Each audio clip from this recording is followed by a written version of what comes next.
Good evening. Happy Friday. It's Friday. How are you, Ark? How's it going? Happy Friday. It's been a bit like 2 weeks. 2 weeks no Layton. So we need to play. Now, where did we leave off? Oh, we were gonna question the mayor. Is his name Henry? You'll give me a TLDR, right? The story so far. What? Oh, see, Henry. After searching Henry Ledore's study, the team decides to visit an old acquaintance of the professor. Oh, we're investigating. How are you? How's it going? Angela informs the professor that Alphonse, Dalston, and Henry both received advanced warning from the masked gentleman. Okay, so Angela. So Alphonse and Henry were both like Layton's classmates, right? Like they were there too.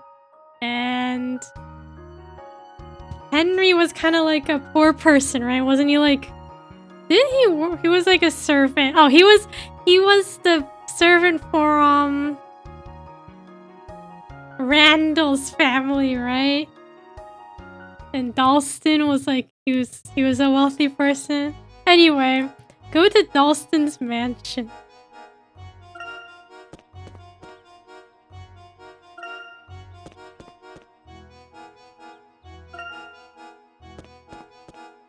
Ever since you mentioned the cube map, I just can't stop thinking about it when I see it.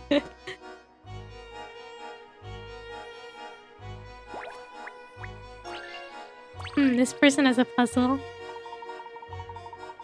Your hat is absolutely exquisite. I love the whole classic gentleman look. I'm Yuming, by the way.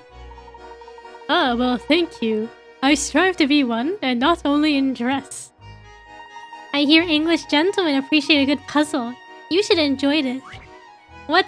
Is that like an assumption she made? English gentlemen like puzzles? Going donut. Family of 3 runs a mobile donut shop. Their most popular item is a 4 glazed donuts. There are 12 donuts here, 3 of which were made by the mother of the family. She makes donuts in her own unique way. Can you find the mother's donuts? The glaze on the donuts is the same on both sides, by the way. But keep in mind that flipping one will change the order of the glazes.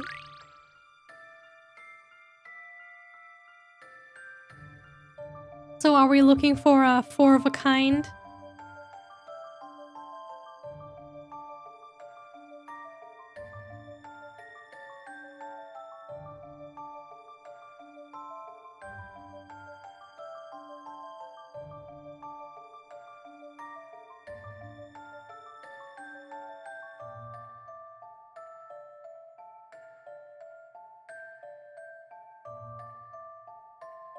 All of them? No, she only made 4.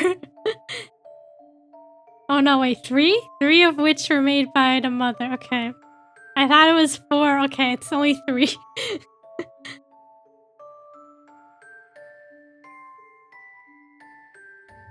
Keep in mind that flipping one will change the order of the glazes.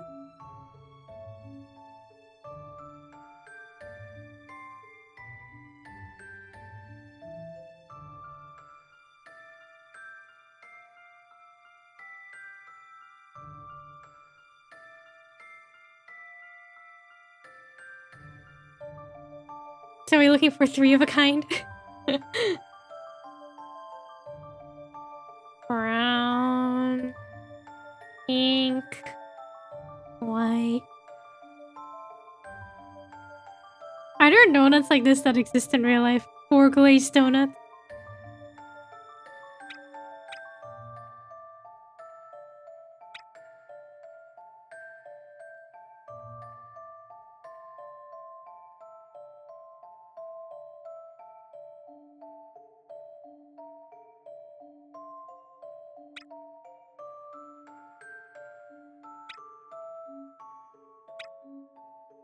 probably hard to make. I would assume so. Because the glaze would probably like mix together.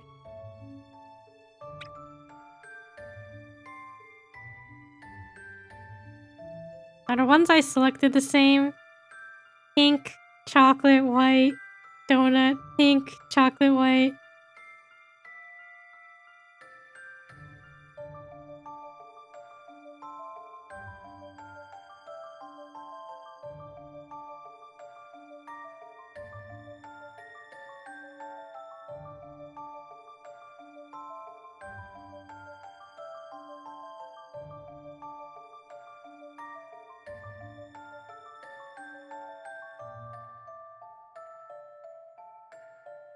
I just picked one just picked one pattern type.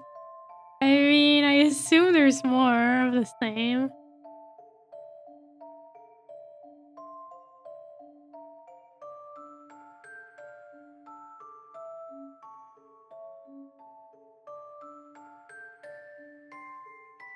We just submit it. Maybe we'll see if we're on the right track or not. How about this? Okay, it wasn't that one. Let me reconsider that. They all look equally delicious. Whoever made them.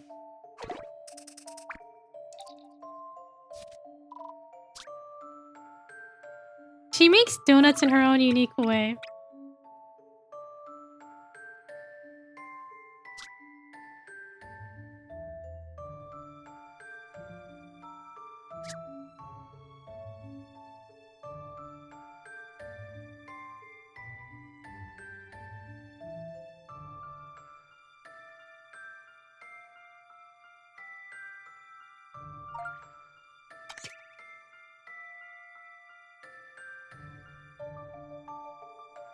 Shape and size of the donuts is the same. But is there a way of telling the difference between them? There is a way of telling the difference between them. Can you identify what it is? Like the pattern of the glaze?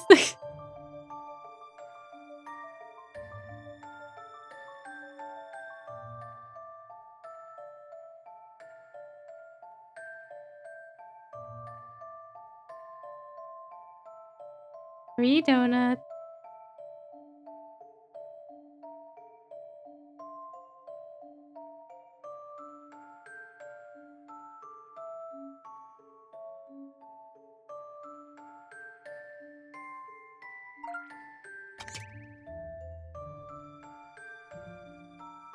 Okay, really this is three donuts with the same glaze pattern. Okay. I'll have to look at all of them. Okay. So it wasn't this one, right? That's the one I selected earlier.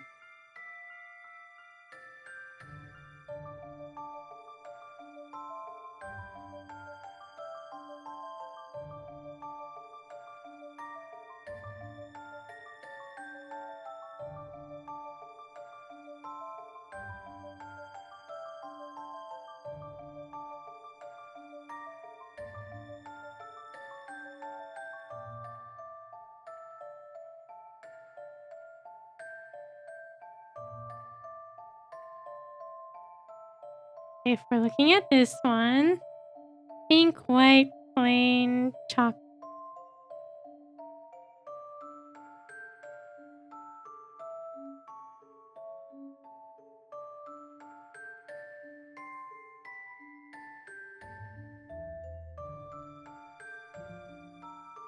It's not that. White, chocolate, pink.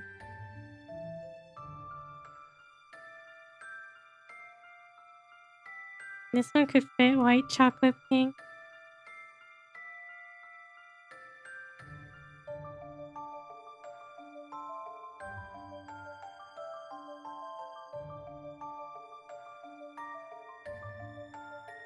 Potentially that one.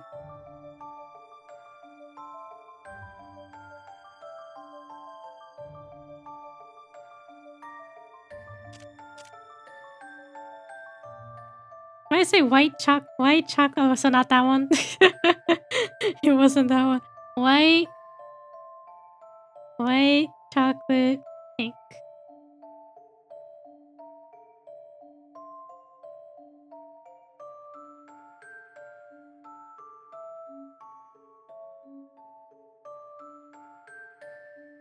Okay, not either of those.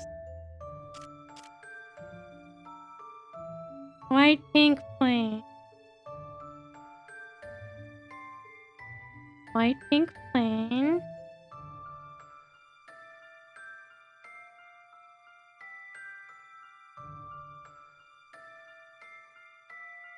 Okay, not these ones. Pink, white, chocolate.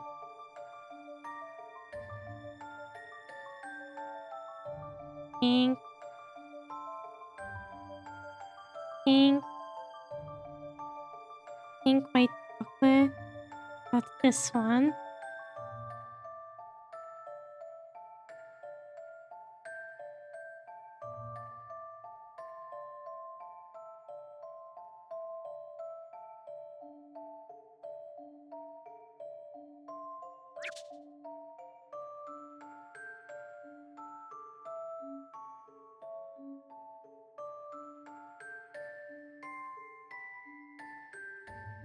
I guess I could flip them.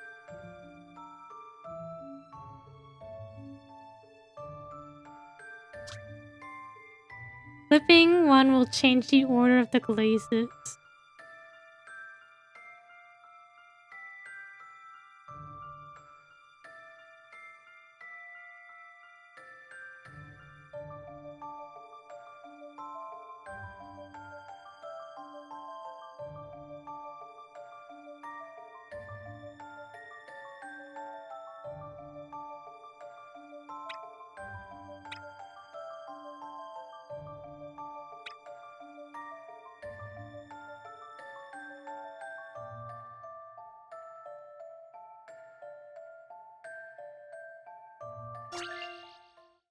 Just a dash of puzzle solving here.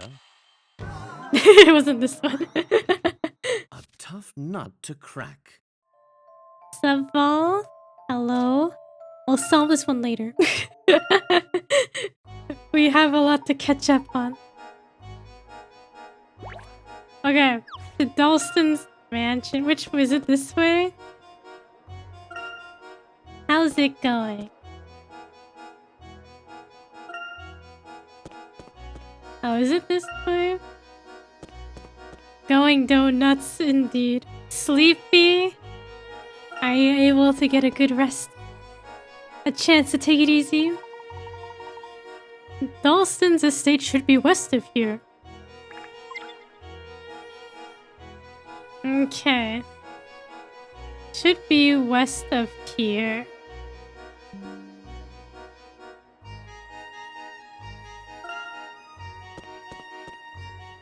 One Ring Circus? There's a circus here? This must be the circus tent that Juggles the Clown was referring to. Can we go inside, please? Remember, Luke, we're not here to have fun. We are looking for clues that will lead us to the masked gentleman. Oh yes, of course. It finally feels a bit like the desert out here. Yes, you can see the characteristic ruins of this region out here. Everything out here is quite breathtaking. This area was once riddled with such ruins.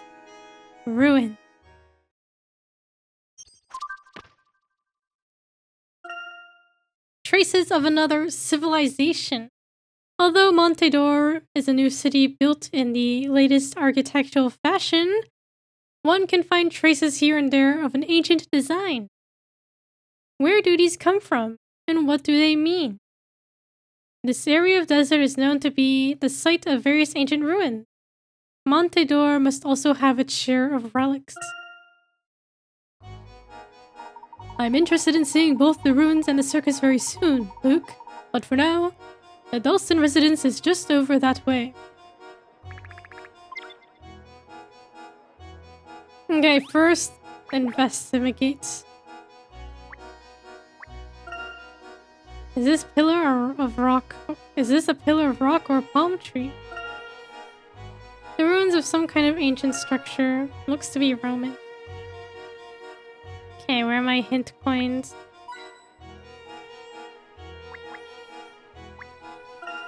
What a charming little circus tent. Wonder if the clowns we saw earlier are here. I love the circus, clowns not so much. What do y'all think about clowns? Yes or no?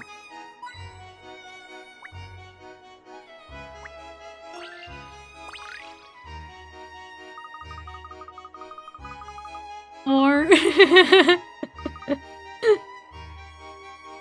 Oi, checked out the circus yet? You've never seen anything like it, unless you've seen clowns before, or tigers. Look at this, I'm flying! You see a flying boy before? See, we do magic here better than that masked hack. Do you think the recent events are the result of some sort of magic trick?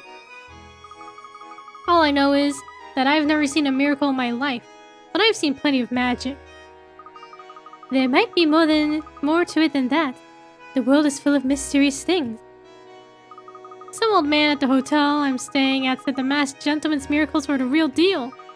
But that's nonsense. You just gotta look for the patterns in the magic.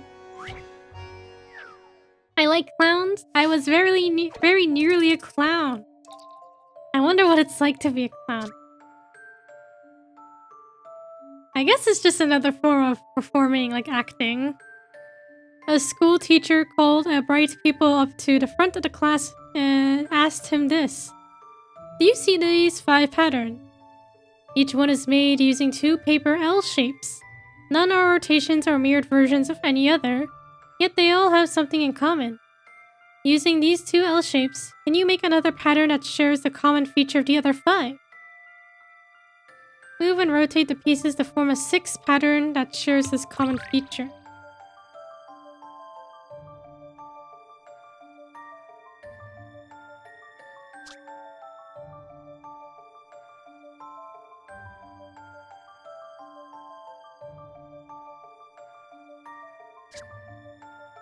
Okay, so made of 2 paper L's.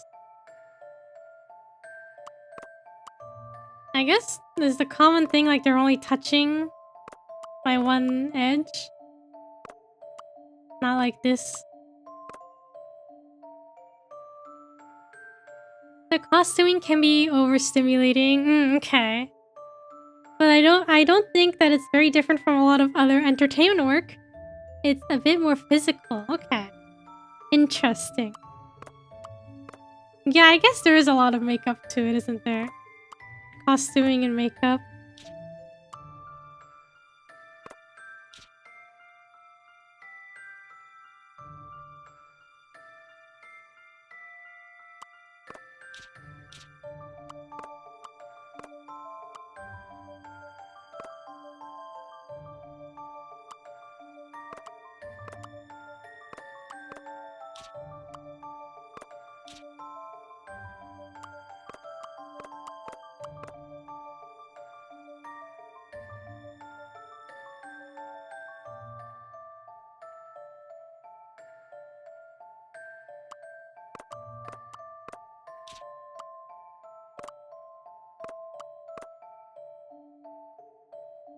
So we have this pattern already.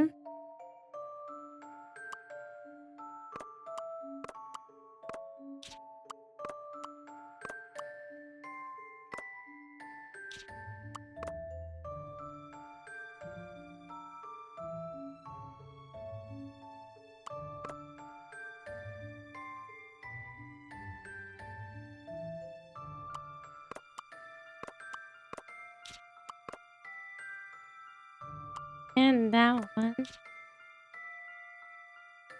All we have is repeating patterns. I believe I have this one. Why? Why does this one work? Solving puzzles is truly a pleasure.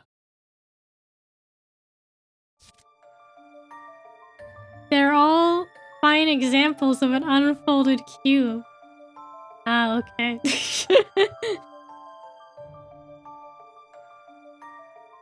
Okay, I thought mine was the same as the green one, but it's different. If you are a union clown, you are in charge of your own makeup and costuming, including repairs. Interesting.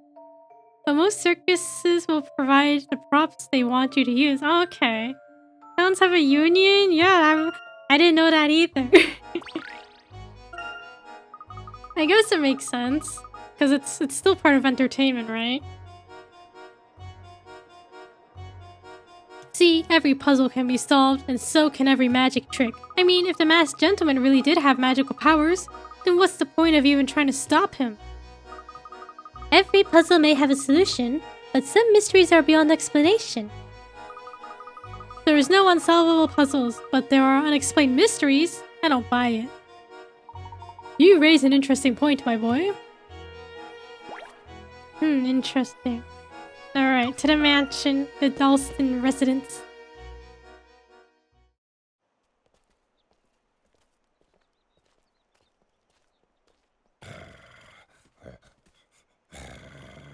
Oh, Professor!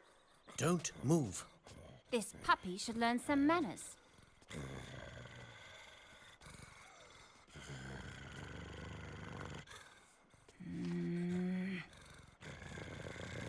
Leave that young lady alone. Get back here, now!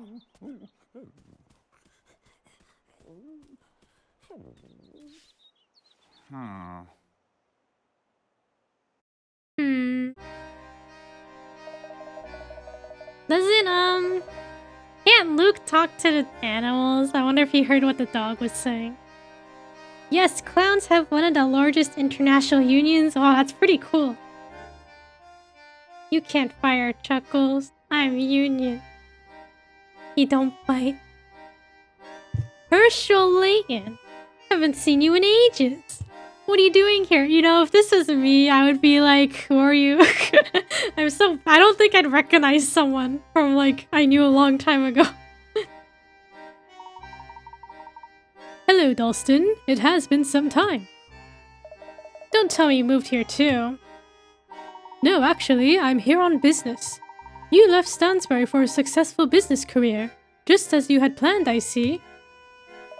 Of course. That burg couldn't hold me. Besides, Stansbury turned into a ghost town after that mess with the Ascot family. And tourists don't visit ghost towns, which means ghost hotels don't make any ghost money, or real money either. Yes, I've heard you've become quite the entrepreneur. I recall that your dream was always to own your own hotels.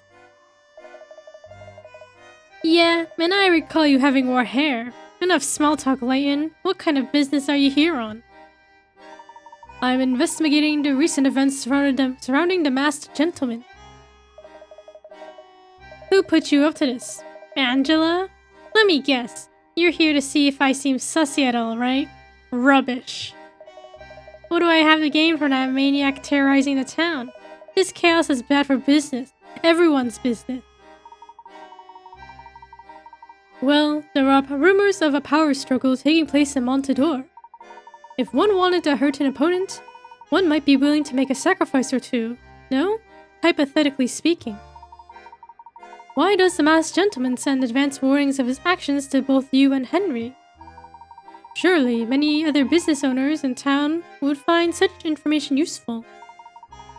It certainly seems that there is some sort of connection between the two of you and the masked gentleman, Dalston. Har har har, naive as ever, Layton.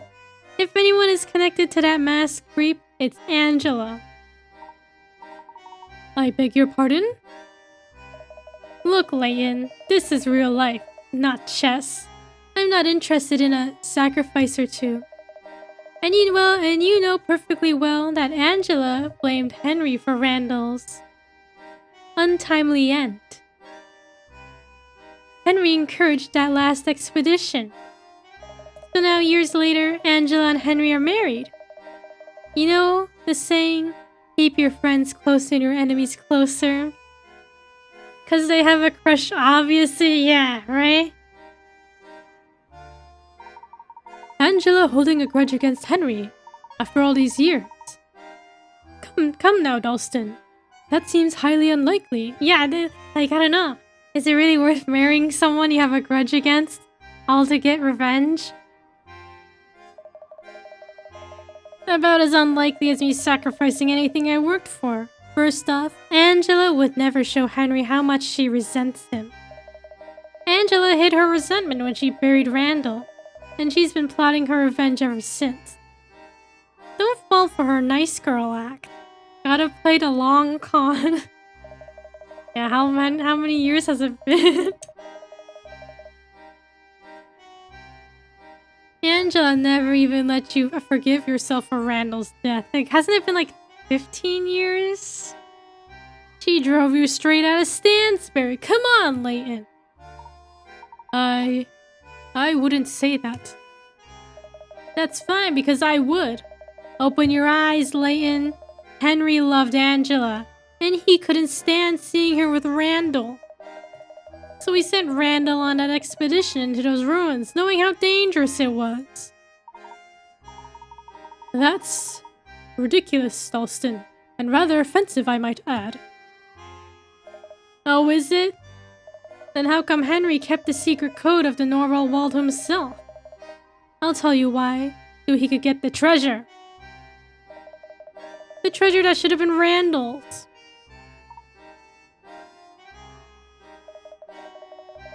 Angela wasn't gonna let him get away with that. This whole masked gentleman fiasco is all her doing.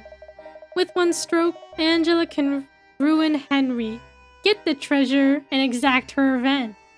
Genius. That's quite the tale, Dalston. But without proof, that's all it is. A tale.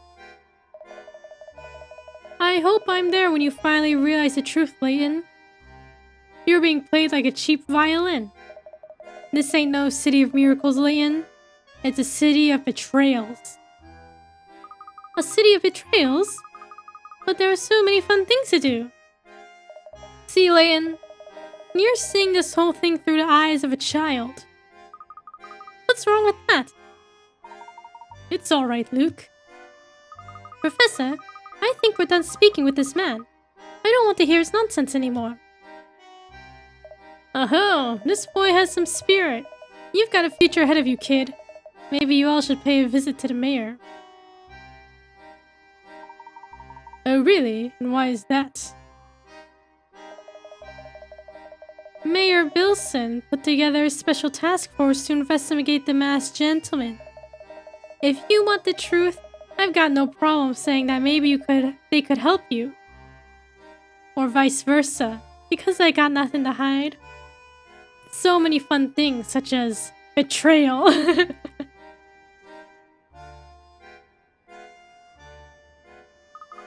I can't believe I'm saying this, but Dalston may have a point here, Professor.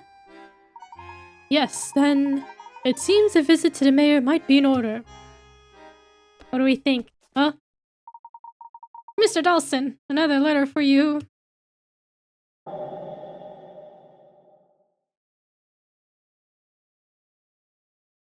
A letter? Is the masked gentleman making an appearance? There are two, actually. One for you and the other for Mr. Herschel Layton. For me? Betrayal. That's a nice word. It's got ups and downs and good rhythm. Betrayal. It does have a good, rhythm to it. Good bounce to it. My autism is showing. No worries. Okay, we got fan mail. We got letter.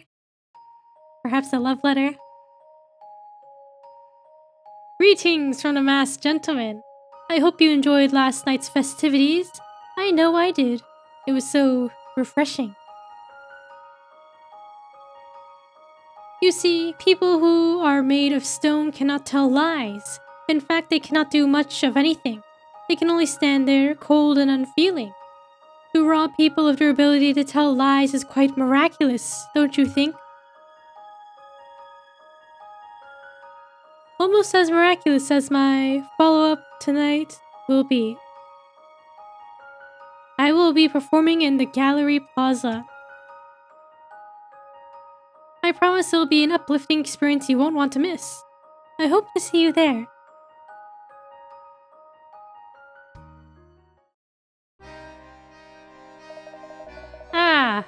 warning from the masked gentleman.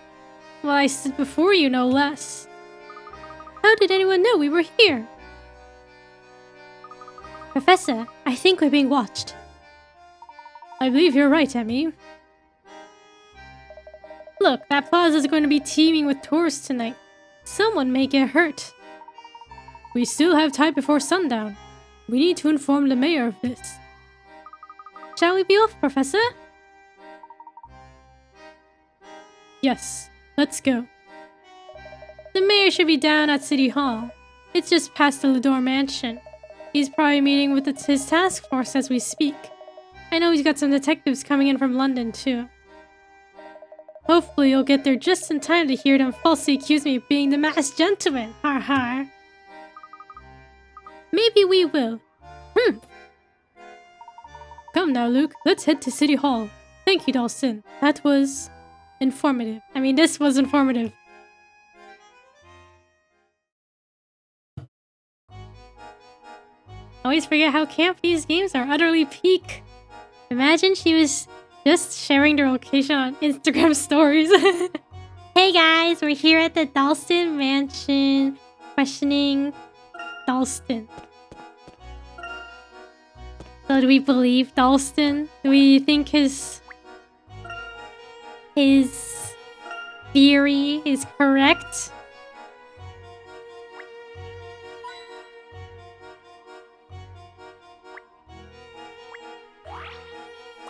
We found a beloved diary. Is his theory that Angela married Henry for revenge? Is that correct?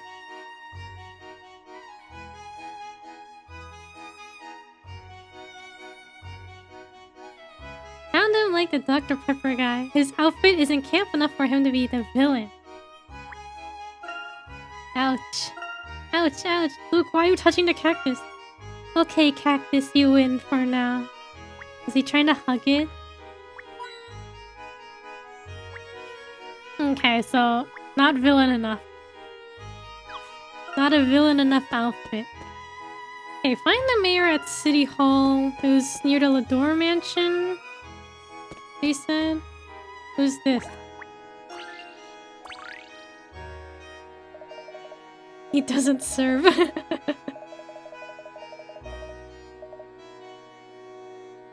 When will I learn? Never bet on black. Never bet on black.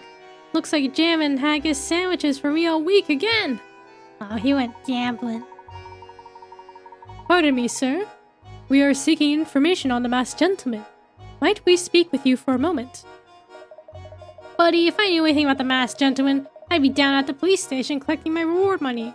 But if I were to wager a guess, I'd bet that he's some poor sap who's just down on his luck. I don't think he's such a bad guy. Oh really? Why do you say that? Picture this.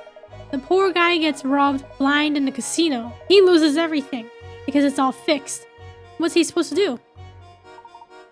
Are we both speaking of the same masked gentleman here? Wait a second. Do you really think some guy would start terrorizing an entire city just because he lost a few bets? Look, lady, it's just a theory. A game theory, okay? I didn't say it was a good one. It's all crazy. Does it make sense that horses are... Oh, just forget it. What is this about horses? If you think I'm gonna give you info for free, you've got another thing coming, pal. Cough up some brain power. Okay, I guess we're solving a puzzle. Gambling puzzle. Spin shenanigans. This roulette wheel isn't behaving as it should. Instead of stopping at random, the ball seems to land on numbers according to some unknown rule. On successive spins, the ball lands on 10, 9, 8, 5, and 3. Where will the next ball land? Where will the ball land next?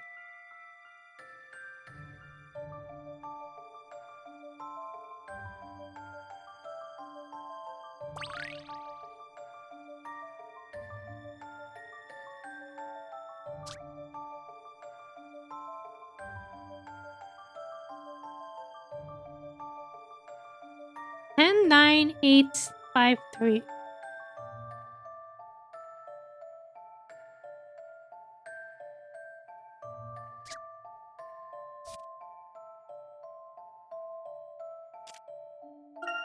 So it was 10, 9, 8, 5, 3.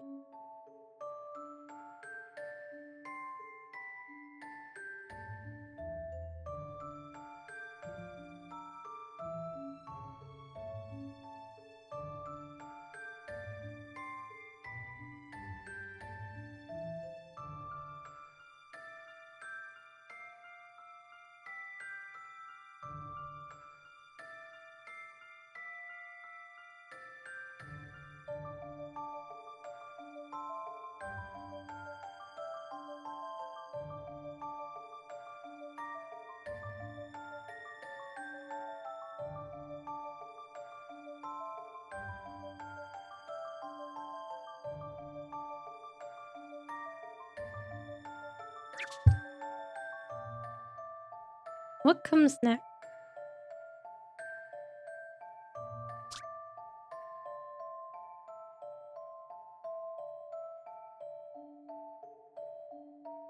Why is it missing a 12? What? Oh, I guess you're right. There's 11 and 13. No 12. I don't know. Is that normal for roulette? I have no idea.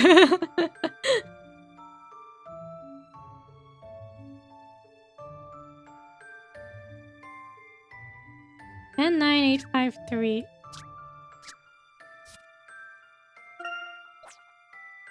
10, 9.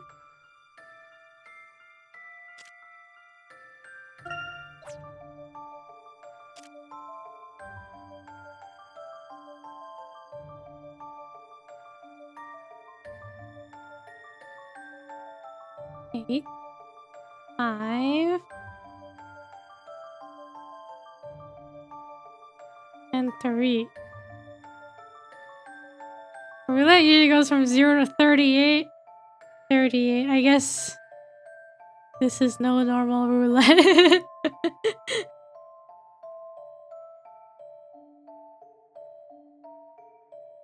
In the US and Canada. I guess I've never been to a casino. Now that I think about it. I think the only roulette I've ever played was in like Pokemon Ruby and Sapphire. That's the only time I can think of something roulette related. In Europe and most other places, it goes from 0 to 37 for some reason. Oh, that's interesting. Only one number different.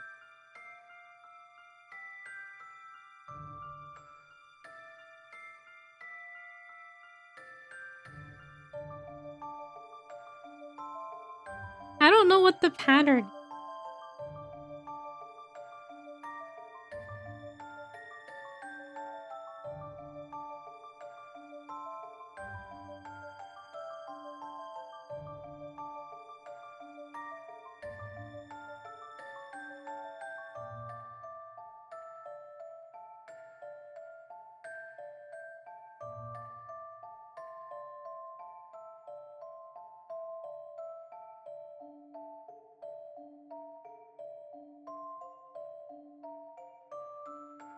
And 9, 8, 5, 3.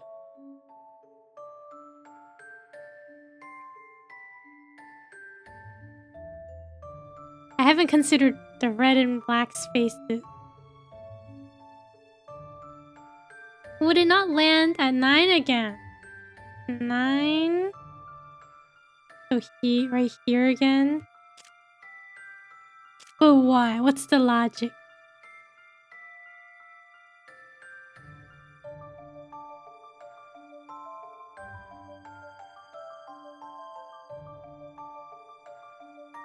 Five minus 9.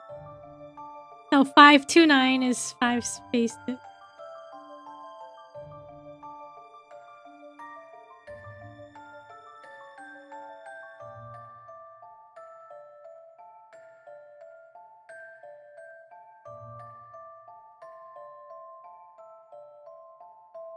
Black 10, black 9.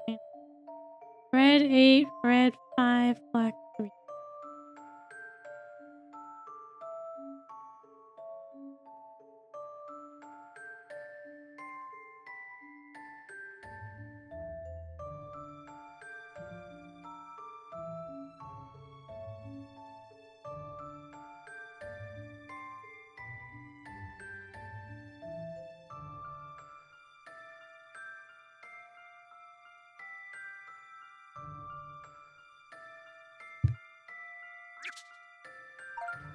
I don't know.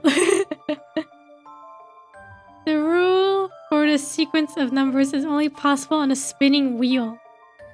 What could it be?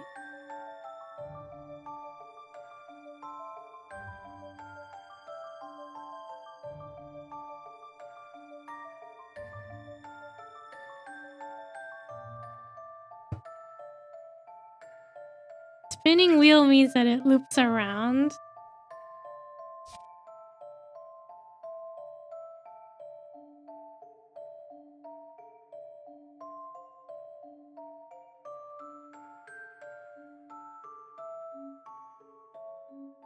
Oh, so instead of counting the way I counted, count the other way? 10 to 9 is 1, 2, 3, 4, 5, 6, 7, 8, 9, 10.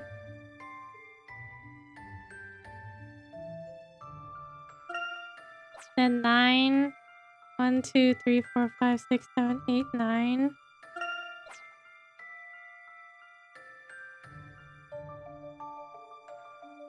One, 2, 3, 4, 5, 6, 7, 8.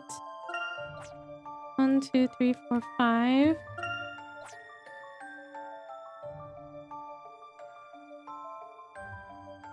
Does that mean it's 6?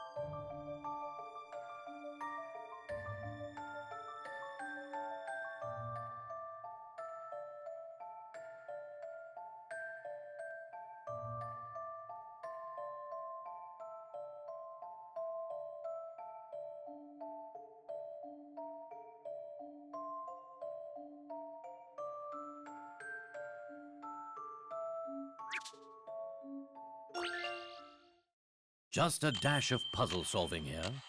A fine puzzle for a gentleman. When the ball lands on a number, the next number will be that many spaces away in a counterclockwise direction. I counted the wrong direction initially. The number 12 is missing from the wheel. If 12 was there, landing on a 12 would make the next number 12 and the next and the next. Oh, okay, that's the reason why there's no 12. Otherwise, it would just land in the same spot over and over and over again. Well, now we know. First, I lose my entire paycheck, and now I gotta turn over my valuable info about those stupid miracles. I mean, he doesn't have to, does he? He could lie. Now, what was that? What was this about horses? And how is this linked to the masked gentleman?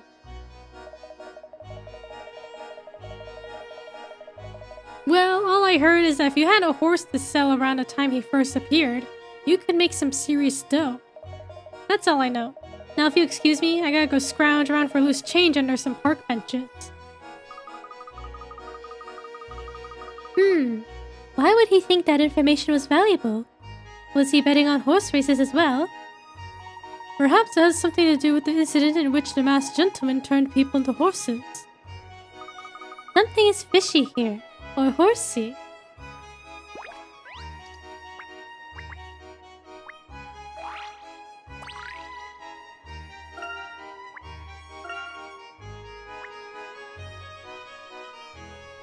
Now, if you want loose change, you check your turns on vending machine.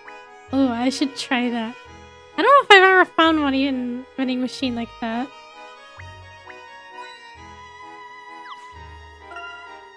Then again, it's been years since I've used a vending machine.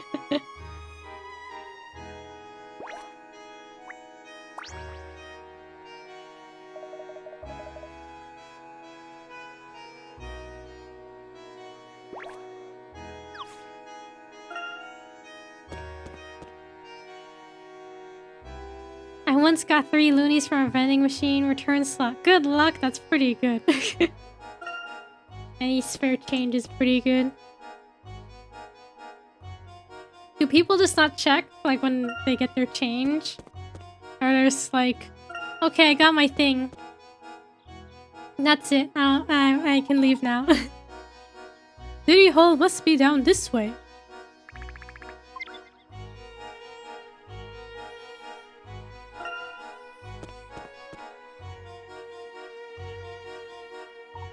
I think this is it.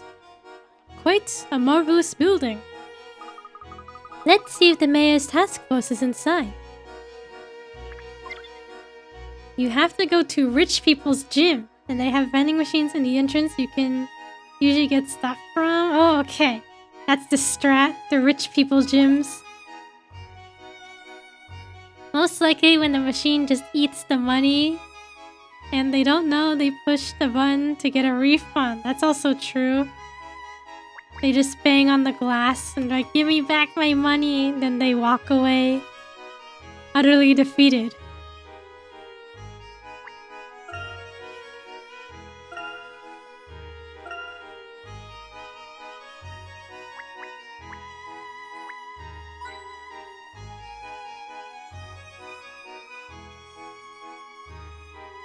It's below them to act like the change is important, so it becomes my coin. What am I? A clown doing here? What am I, a clown, doing here? Am I doing down here at City Hall? Perhaps I should be voting on a proposal like the other clowns down here. But alas, alack, that is not my lot in life. I am resigned to entertaining the masses with shouts and hypnotic gesticulation. Gesticulations, miracles, masks, solve the mystery, stuff like that. Are you feeling entertained? Oddly enough, Juggles, I am. Although I could watch this all day, I'd rather end this moment immediately. The life of a clown is a tiring one. The life of a circus clown even more so. The weight of the world's smiles is upon my shoulders. Professor, I don't think I've ever seen a clown quite like this one. Nor I, but it seems that even a philosophical clown has a place in Montador. Have a pleasant day, Juggles.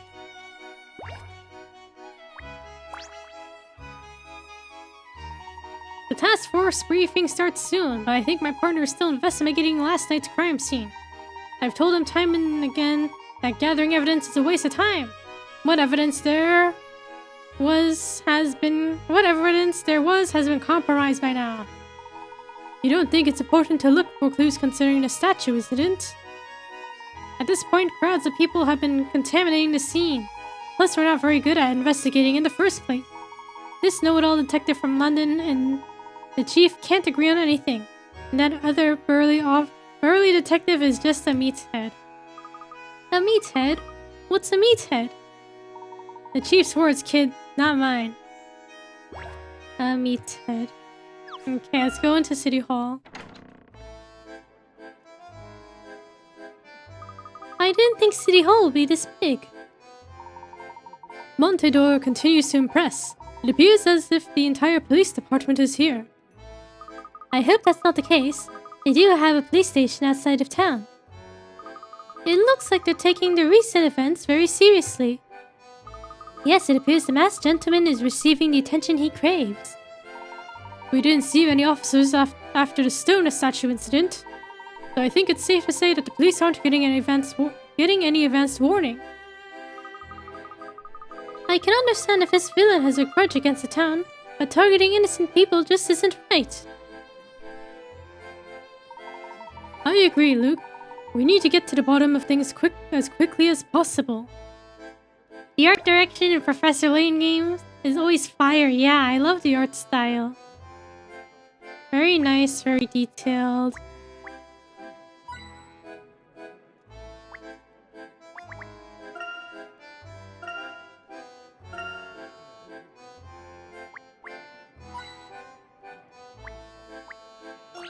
Oh, a puzzle? Stamp and file, stamp and file. Every time the masked gentleman appears, the paperwork goes through the roof. All these officers and they still can't catch the guy. What if I were that bad at my job? Just saying. How do they expect to solve crimes when they can't even solve this puzzle?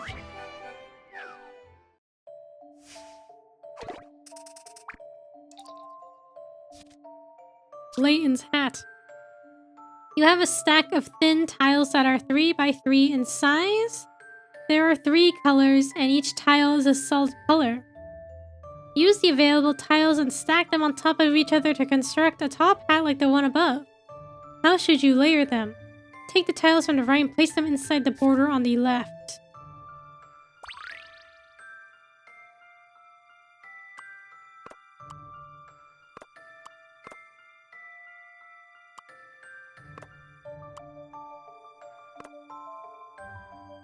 Okay, we need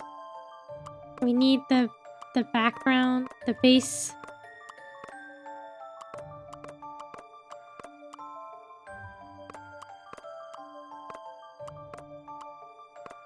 Then we have hat.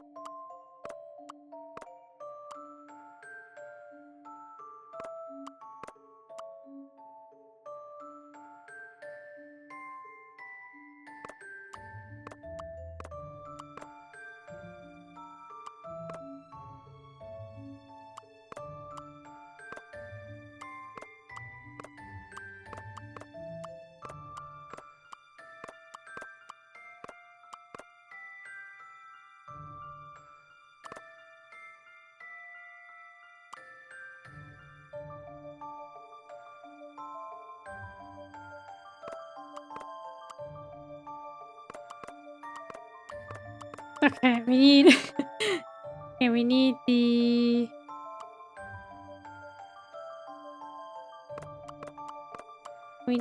this here.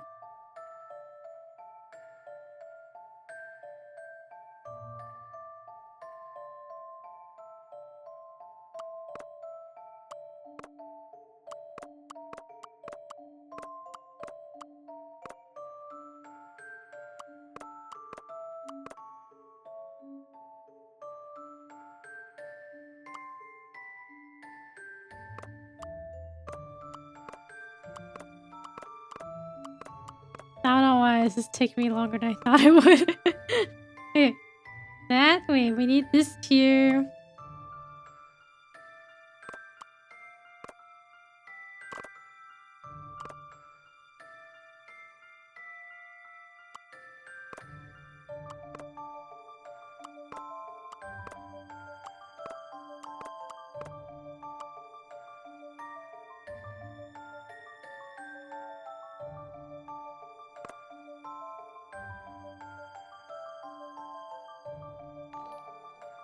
The Val. Tell me how to pronounce it. Thank you for the follow. Okay, this part at the bottom has to be set down in advance.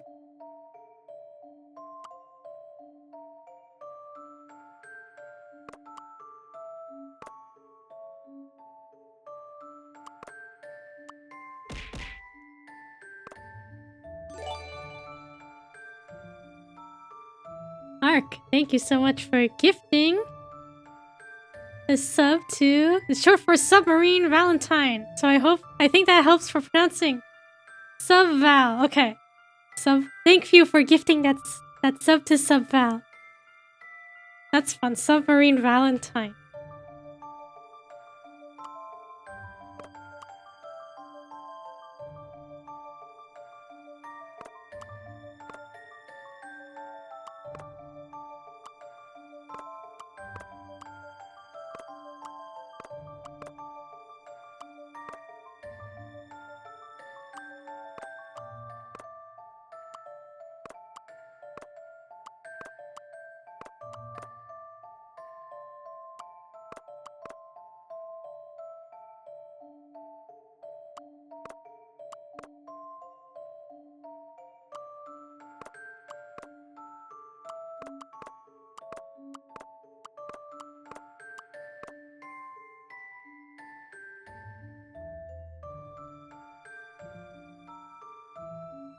Subdeval. I'm messing with keyboard. Apologies if I end up sending a string of gibberish. Okay.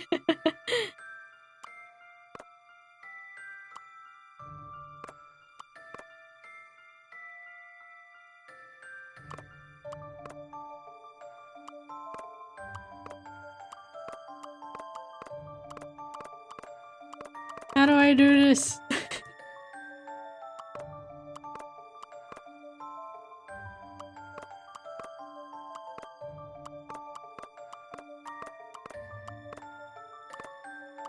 I feel like we got close.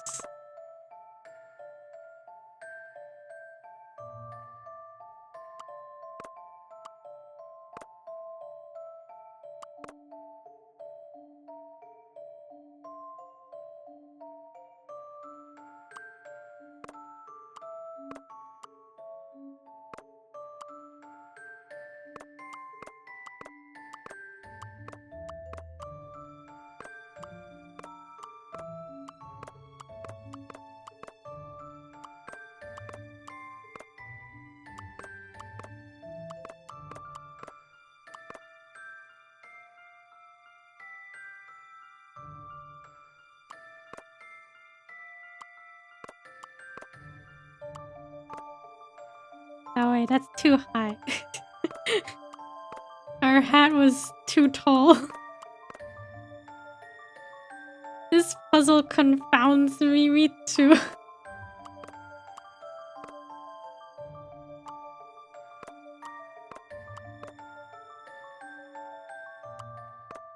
Oh. Oh, here it is. Just a dash of puzzle solving. Okay, we got it. A fine I don't know puzzle why for that a was so gentleman. difficult. That's some expert tile laying right there. The police can't solve this puzzle that some ordinary citizen can. No wonder this investigation is going nowhere. To be fair, the masked gentleman's actions are highly unpredictable. With safety as a top priority, it could be risky to try and take the masked gentleman into custody when he appears in a crowd. I've heard the excuses more times than you can imagine. Tell me why those people who got turned into horses are still out there grazing at cows. Like people cows. Whatever. The task force is in the back meeting room. If you have the mayor's permission, go on in if you'd like. I bet she and Juggles would get along well. People are growing increasingly pessimistic here. It's tough to blame them. We need to catch the masked gentleman before he strikes again.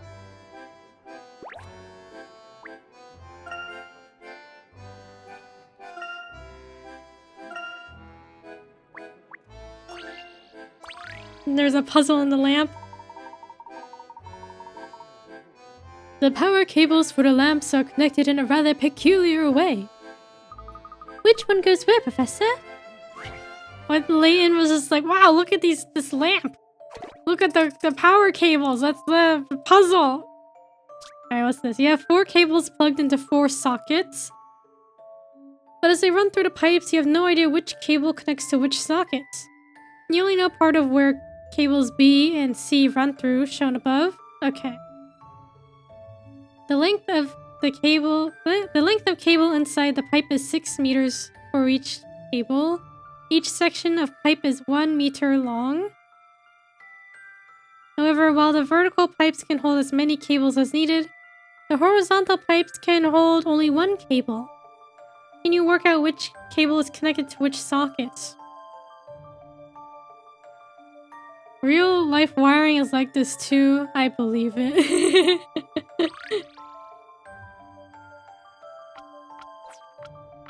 Okay. Okay, wait. It said each pipe is 6. I mean, the length of cable inside the pipe is 6 meters for each cable. Okay.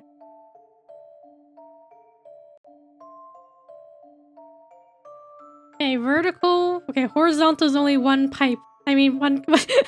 Horizontal is only 1 cable. Okay, I'll try to color coordinate. Okay, so horizontal, it has to be like this, right?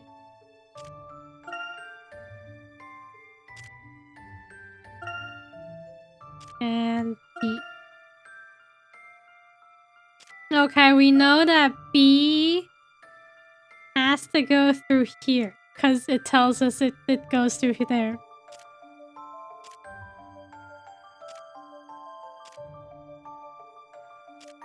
And C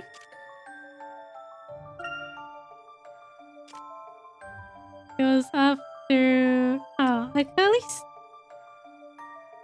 It goes some... It goes... I guess it could go a different way, but it goes through there.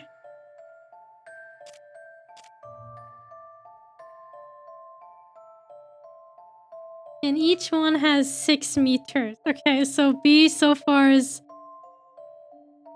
1, 2, 3, 4. I guess it has to be 5, 6, right? Because it really can't go much farther than that.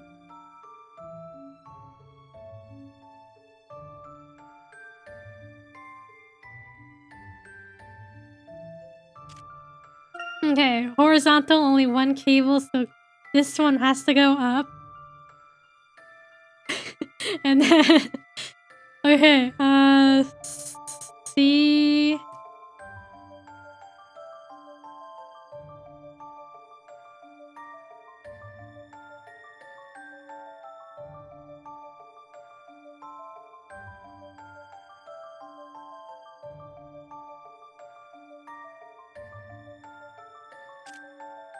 Okay, we'll take a wild guess.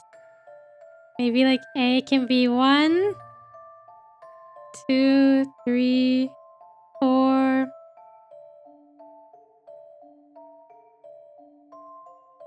5, 6.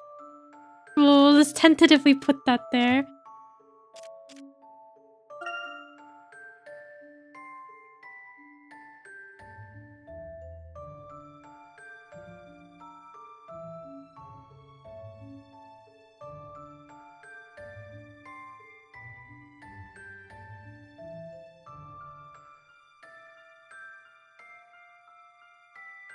One.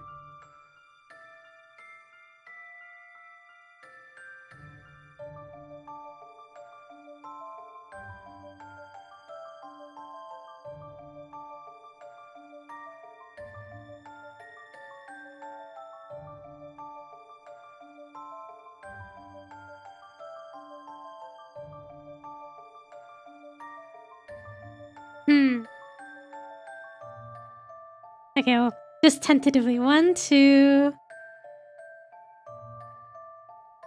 3, 4, 5, 6. 1, 2. Wait, 1, 2, 3, 4.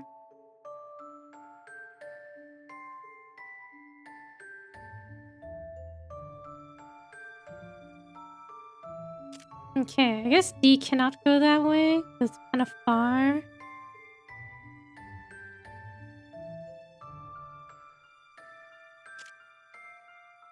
One, two.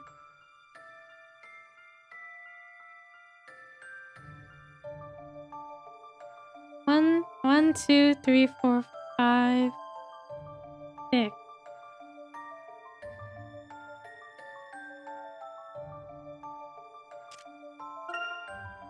One, two.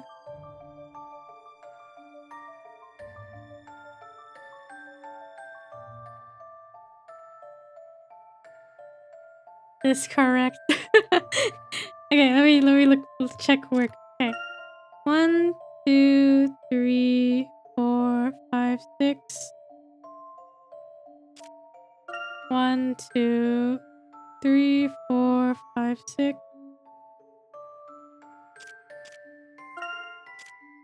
1, 2, 3, 4, 5, 6. 1, 2, 3, 4, 5, 6. Okay. C to 1. B to 4.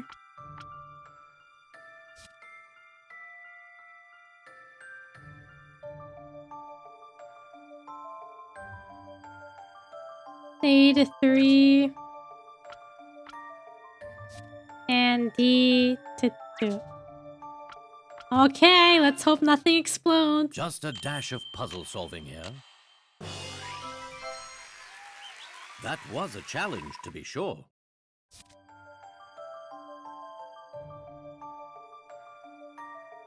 Whichever path the cables take within the pipes, the solution is the same.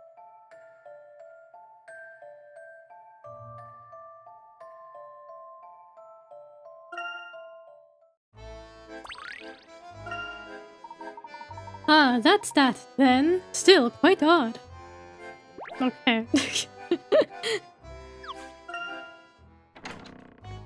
Oh, wait, we just left. Okay, hold on.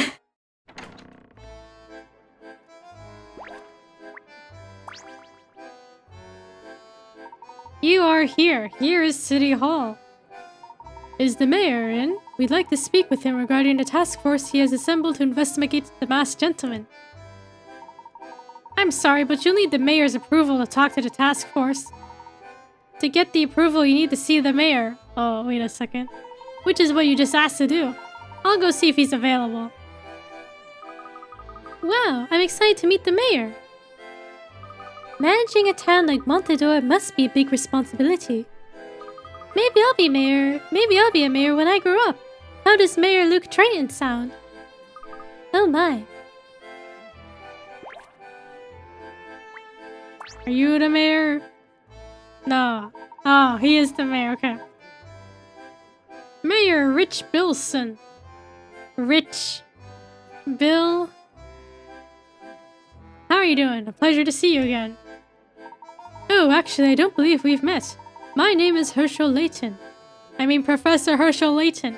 I'm a friend of Angela Lador. I'm Emmy Altava. I'm Luke Triton, the professor's apprentice. My colleagues and I are investigating the masked gentleman. We'd like your permission to discuss the case with your task force. Well, we could use some help, but we have a lot of sensitive information going around. How many puzzles have you solved so far? I see you're eminently qualified. Welcome to the task force. What is Professor Layton a professor of? I believe he's a professor of archaeology. To be perfectly frank, our investigation has been rather bumpy. The detectives from London and our local chief of police aren't getting along at all. That is unfortunate, Layton says with a smile. I requested assistance from London, but you know, I forget the detectives' names, but they seem very capable. The task force strategy meeting is about to begin. I hope some progress will be made. Please join the meeting if you like. It sounds like the fighting has already begun. I'd be grateful for anything you could do to defuse the situation. Interesting. Detectives from London? I wonder. Just head to the briefing room back there. Thank you for your help, Mayor Bilson.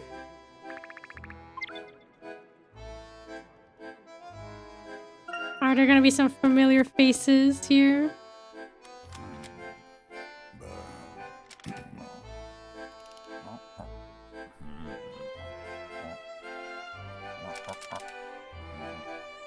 I forget his name.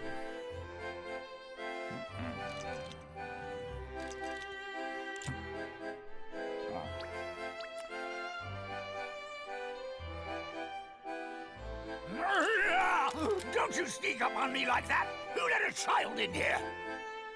What? Don't you know who I am? I'm no child. I'm Luke Triton, apprentice to Professor Layton. Yeah, take that. I forget your name, Inspector. Ah, of course. Inspector Grosky. We Grosky. should have known it was you. How did you get in here with all the competent police officers? Emmy, how rude! If you're not careful, you might end up hurting my feelings. Guess I'll have to turn to my arrest record at Scotland Yard to cheer me up. And how many of those arrests came with the professor's help? About half? Yeah, I suppose that sounds about right. Good to see you too, Emmy. Professor Layton, I presume. Detective Inspector Leonard Bloom, Senior Detective at Scotland Yard. Have we seen this guy before? I don't remember if we've seen him. That's quite the title. Herschel Layton, how do you do? Wow, this must be a really big deal to dispatch two of Scotland Yard's finest. I guess so. I wonder how the local police feel about bringing in external help.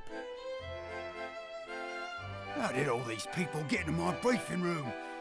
Who are these civilians? Where's my tea? Where's my tea? Chief Sheffield, may I introduce Professor Herschel Layton? Scotland Yard has solved many difficult cases with his assistance. I assure you, any help he can offer will be invaluable to us. All right then. Just make sure he doesn't get in the way. Now, if we're done with the pleasantries, I'd like to get on with solving this case. Wow, okay.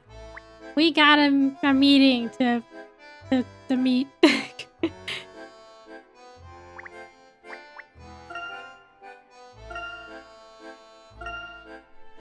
Okay, slide projector, any hint coins? Hint coin.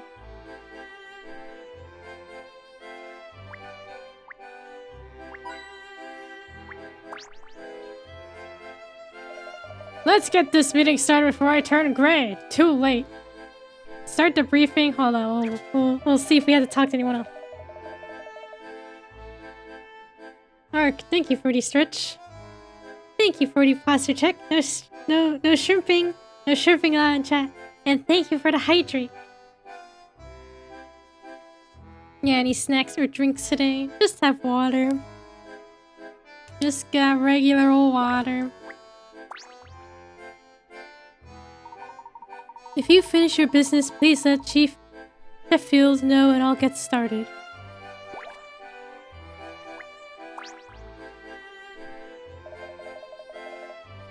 How long is this meeting gonna last? Maybe we should all run in place if we're gonna be here a while. Fitness first, you know. You should try jogging your mind, Grosky. Are you ready to start the meeting?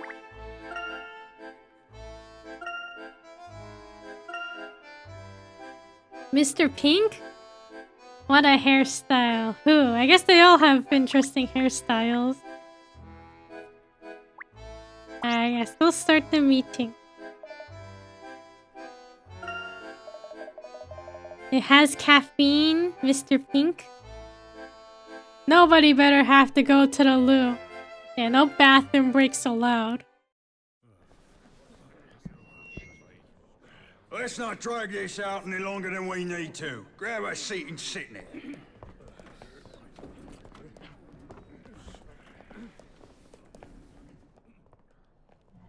We get front row seat. Bloom, the floor's all yours. Please, if you would give me your attention, then perhaps I could help you apprehend the masked gentleman. Since you have proven yourselves to be astoundingly ineffective thus far, we've brought in some extra brain power to expose the truth behind these dark miracles.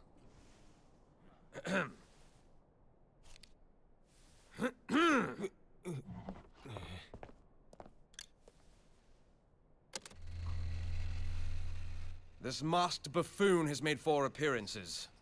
We will now dissect each one carefully.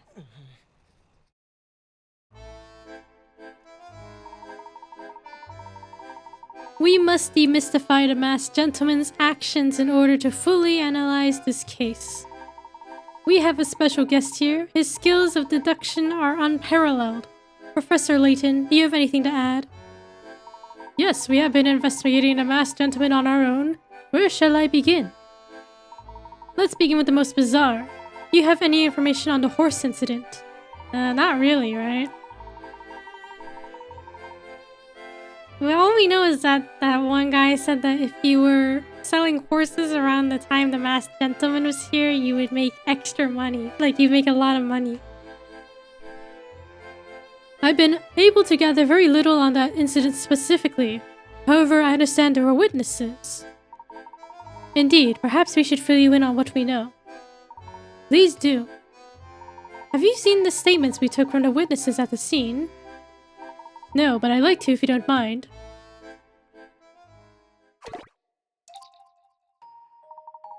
I'll summarize the confirmed witness statements as they relate to the evidence recovered at the scene. The event occurred at night. The carnival's parade was in full swing.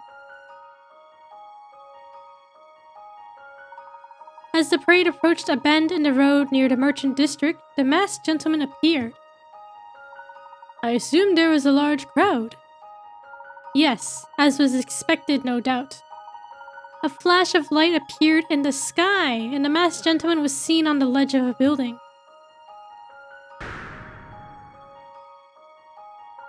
According to reports, the light then grew in intensity to the point of temporarily blinding the onlookers. Flash bang. When the light subsided, it appeared that some of the onlookers had been transformed into horses.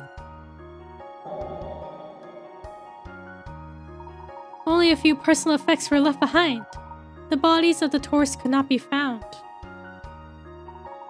Inspector Bloom, you have a theory as to what happened that night? I do. Please allow me to confirm a couple of items before we continue. The parade here always happens at the same time, correct? Yes, it starts at 8 p.m. Were you able to confirm the identities of the tourists who were transformed?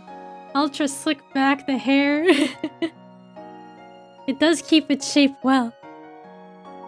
No, oddly enough, the tourist belongings contain no form of identification. Thank you, Detective Bloom. Looking at the information at hand, I believe the truth is clear. The masked gentleman obviously tricked witnesses into believing people had been turned into horses. There is one essential element to this manipulation of the crowd.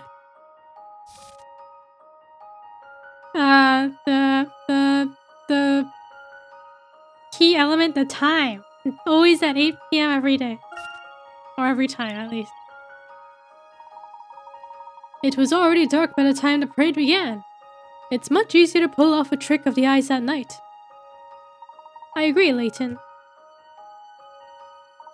It's much more likely that an audience will miss something under a night sky. Several witnesses reported that they saw the tourists actually transform. I, however, am not a believer in the dark equine arts. Why couldn't the witnesses have seen the tourists actually transform? Their eyes were closed? There were no tourists. The witnesses ran away. Weren't they flashbanged? Does that count as eyes closed? Does that count as eyes closed? By the time the horses appeared, the onlookers would have their eyes closed. Exactly. Against the night sky, the human eye would be quite sensitive to the blinding light that was reported. The masked gentleman temporarily blinded those present to cover his actions. Horses were then immediately brought in as the so-called tourists left. But if that's true, there's still one thing left to explain. Where could the horses have been hidden? Nearby alleyways, the museum, down in the sewers? Probably alleyways. The nearby alleyways.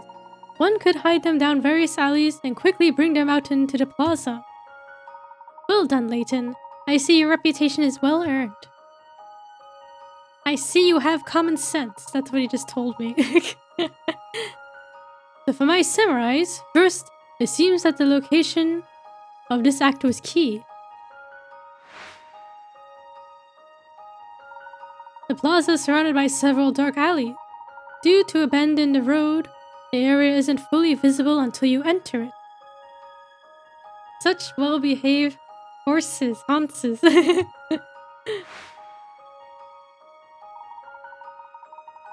Just before the event, everyone was absorbed in the parade. No one was paying any attention to the alleyways. a bright light suddenly appeared, blinding the crowd, and at that moment the horses were drawn from the alleys. Then people disguised as tourists left behind some props and hid somewhere, probably back in the alleys. Once the witnesses had regained their sight, they saw horses everywhere. Horses. Horses. Exactly, but there's no evidence supporting the notion that the masked gentleman had accomplices planted in the crowd. That's true, but isn't it sussy that the personal belongings found at the scene contain no forms of identification? Also, had they been tourists, their families would have undoubtedly filed missing person reports. Agreed, that was my conclusion as well.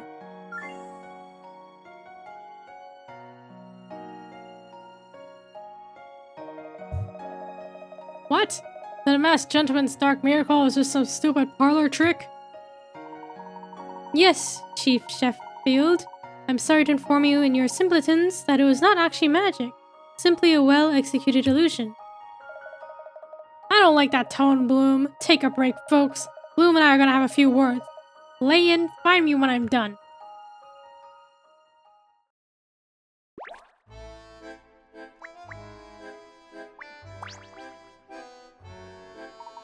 It's reassuring to have you here. I felt like I'm the only rational one in this town. Sheffield is as calm as he's going to get. Please let him know when you are ready to continue. Classic, very Layton-esque. Can't wait to hear you explain the next one. Okay, a lot of... are we going through each mystery, each miracle?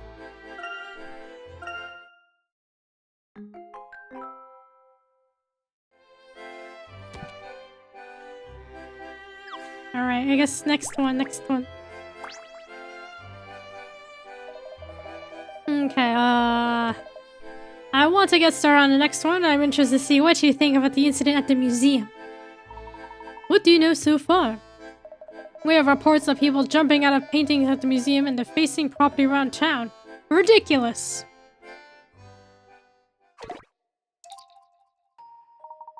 These individuals vandalized the area.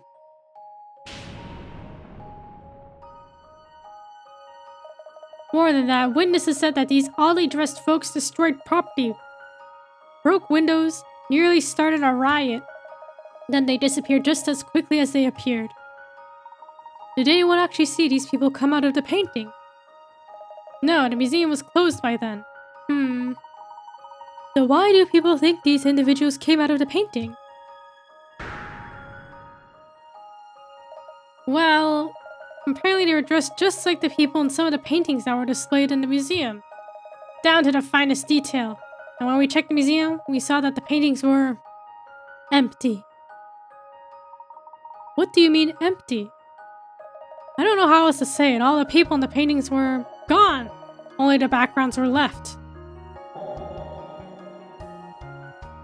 Interesting. The key here must lie in the paintings themselves. That's what I thought, but we've thrown our best men at these paintings and haven't found a thing. Allow me to ask a few questions. Were the paintings... were they known to be cursed? Were they valuable from a common source? Probably common sources are line of thinking. But I want to know. Were they known to be cursed? Were these paintings cursed? What? Cursed? Yes, you cracked it. They were all painted by a disgruntled wizard. Come now, Layton. Okay. Were they from a common source? Were the paintings from a common source?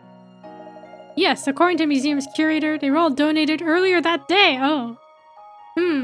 Literally that day? And they were hung up that same day? The majority of them were famous portraits that came from an anonymous donor.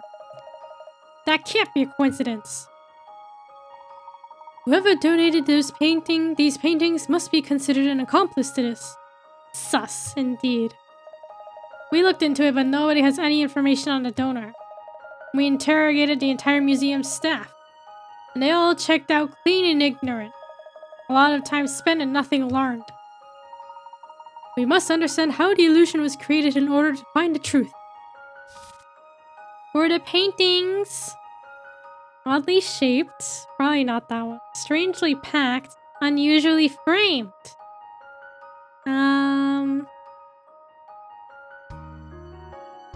How is the framing? Oh, okay, maybe not. Maybe that's not the right line of thinking. Were the frames unusual anyway? Were they thick enough to hide, say, a person? No, that's not what I was thinking. I thought it'd be like, I don't know, maybe the frames you could like loosen them and rip off the painting so to reveal the second painting with no people in it. No, I consider that, but all the frames are of relatively standard size. Okay, were they strangely packed? Were the paintings oddly packaged? The curator did say they're all vacuum sealed. He said that type of care was usually reserved for very rare items. I believe the airtight packaging is the key. Does that mean if they were like exposed to air, they like would change? The portraits were sealed when they arrived. The frames came in thick metal cases. Museum staff were surprised that replicas required such secure packaging. We didn't think much of it. Replicas.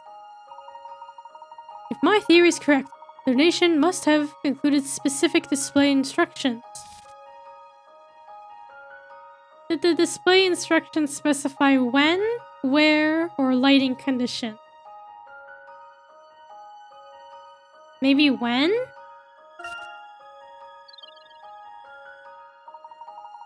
Were there instructions about what time the paintings needed to be placed on display? Well, yes, actually there were. Your deductive skills are impressive, Layton. The crates arrived in the morning with instructions that they displayed exactly at noon. How did you know that? Well, therein lies the trick. The illusion was created by hallucinogenic gas. That's definitely it. Frames hiding the people.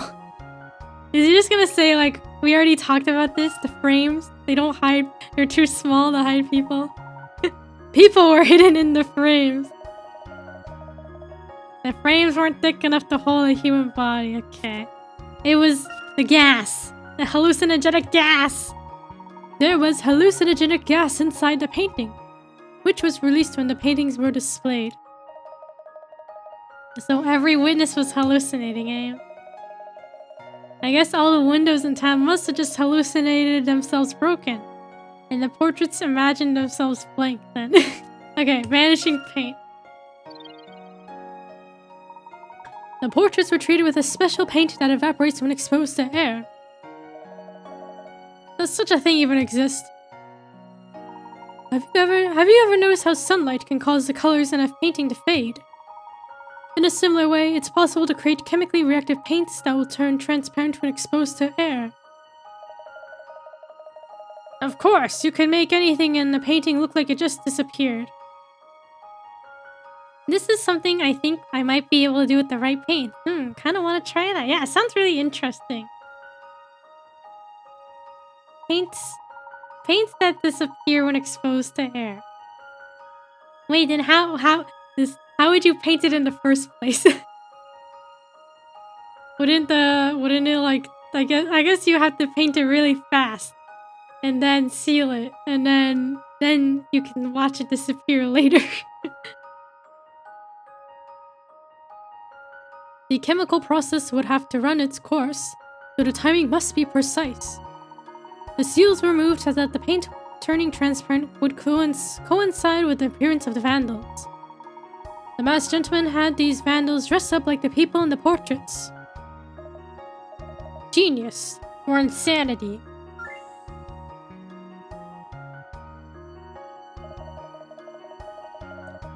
But Layton, we have no evidence to back this theory of yours.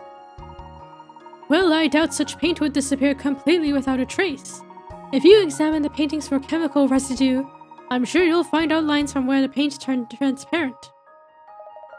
Fascinating. We'll see what we find. Good work, Layton. Sometimes when in liquid form, chemicals have different properties. It would probably become chemically active once it dried. Interesting. Yeah, I guess that makes sense. Otherwise, you open the tube of paint and it's already gone.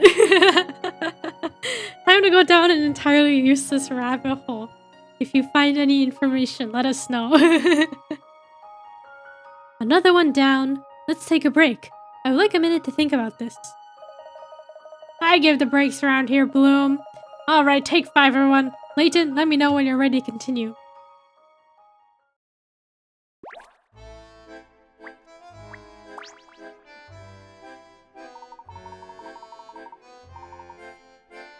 Okay. So that's 2.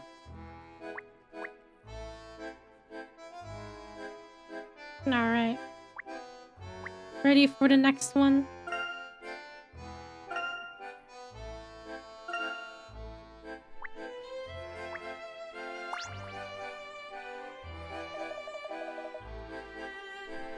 Okay, Grosky.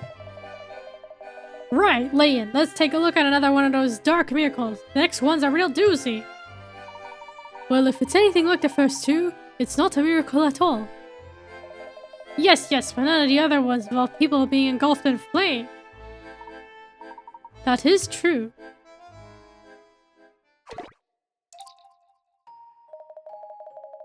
This all began last Sunday morning.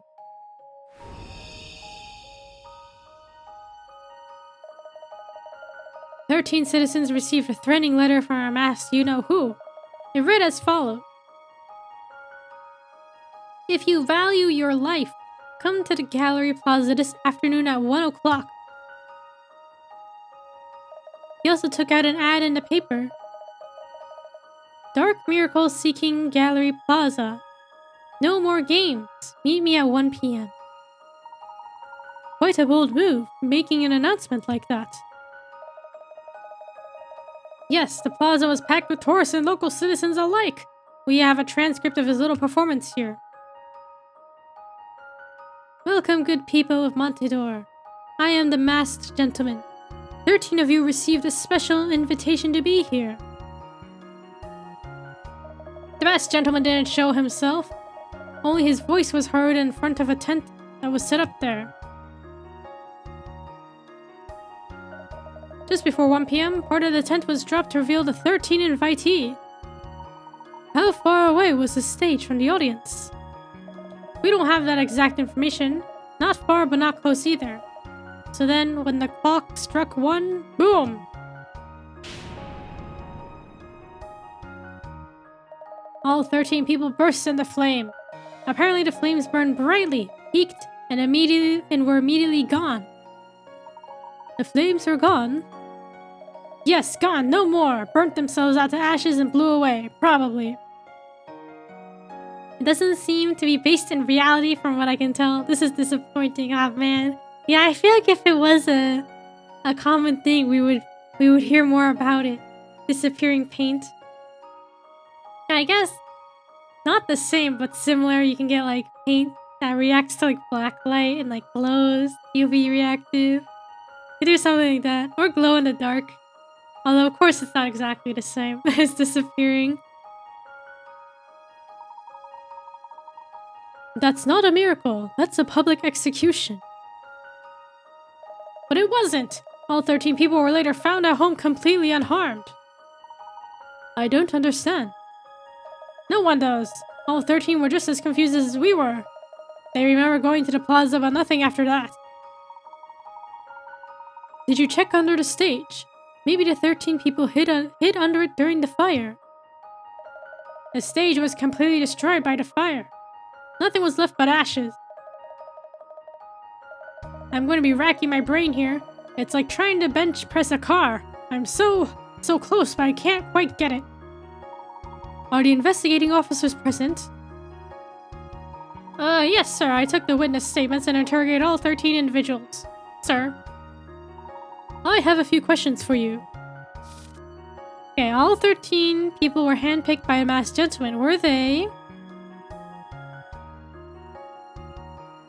friends with each other? His accomplices? Magician.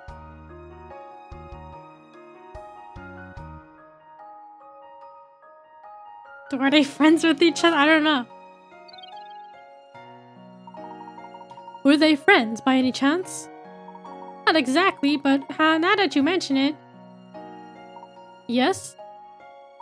I thought maybe they worked out together or something. They all went to the same gym. Well, this is news to me. None of them look like they could ever find a gym. I didn't think it was that significant. I mean, that was their only connection. A coincidence of fitness, Layton? I don't believe in coincidences. Did any of the witnesses see people get on stage, the masked gentleman, the people hide? Did they see them get on stage? Did anyone see the 13 people take the stage in the center of the plaza? I thought that was strange too. No one saw the tent go up or anyone enter it. Sounds like the tent was just there. So the invitees got on stage without being seen by anyone.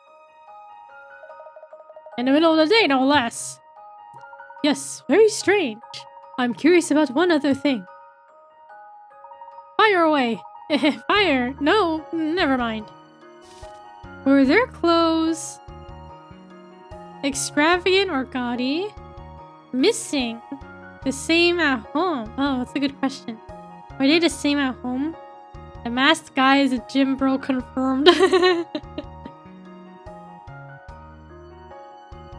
Or same at home? Were the clothes they were wearing on stage different than what they were wearing at home when you questioned them? Huh? Well, I don't know. Is there any way to find out? I can take a look at the photos. Just give me 1 second. What are you thinking, Layton? We might have something here. Oh, Professor Sir. All their outfits were different. What? All 13 of them? That's... Well, I don't know what that means. We've got photos that some tourists took on a scene, and every one of those 13 were wearing different outfits at home. What could that possibly... Oh, I think I've got it. Yes, I've solved it. Don't hurt me, Inspector. What is it? The victims' clothes burned up on stage, and they all ran home naked to change.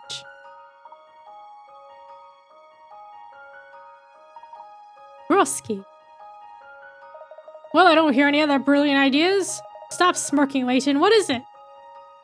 I wasn't smirking. My mouth was just thinking, Inspector. I don't believe our 13 victims ever left their homes.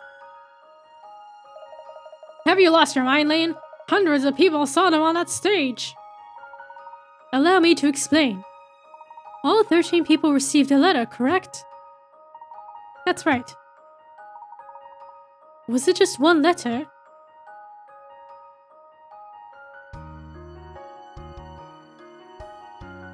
I believe there was a second letter that gave instructions to not leave home, possibly with a reward for doing so.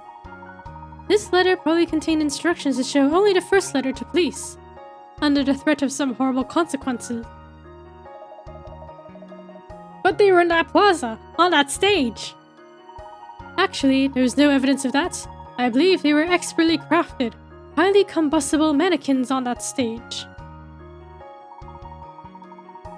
How do you figure that based on what they were wearing? Someone stole their clothes in advance. From the gym, of course. Some of them said they recently had been victims of theft recently. Some of them said they had been victims of theft recently. I didn't think anything of it. Hang on. While the invitees were safely at home, the masked gentleman burned their likenesses as others watched in horror. The crowd was already convinced that he could perform miracles, so it only took some rudimentary pyrotechnics. That's preposterous! Lane, I think your perfect streak ends here. Professor Layton, you're right. I found a second letter in the evidence bags. Great work, Professor. I'm always happy to cast some light on a dark miracle. Just so happened that the letters were salvaged. Source, I made it up. Trust me, bro.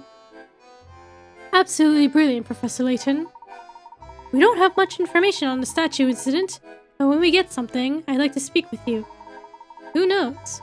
Now that we are on some of the masked gentleman's methods, perhaps we can solve this one ourselves. I have faith in your team, Detective. Well, at least now we know that this villain is just a big phony. He's flesh and blood like the rest of us. I knew it all along. I know this masked fool's tricks now. He can run, and he can hide, but he can't run and hide from Grosky of the Yard. I'm coming for you, masked head face. There he goes. Well then. I'm really very sorry about him. No matter how many times we discuss this, it doesn't seem to do any good. He's quite excitable. Inspector Grosky and I will continue to investigate the scene of the statue incident once he's calmed down. Professor Layton, let's reconvene once our officers have finished searching the scene. Yes, in the meantime, Emmy, Luke, and I will continue our own investigation. Meeting adjourned. Okay, so we had a meeting.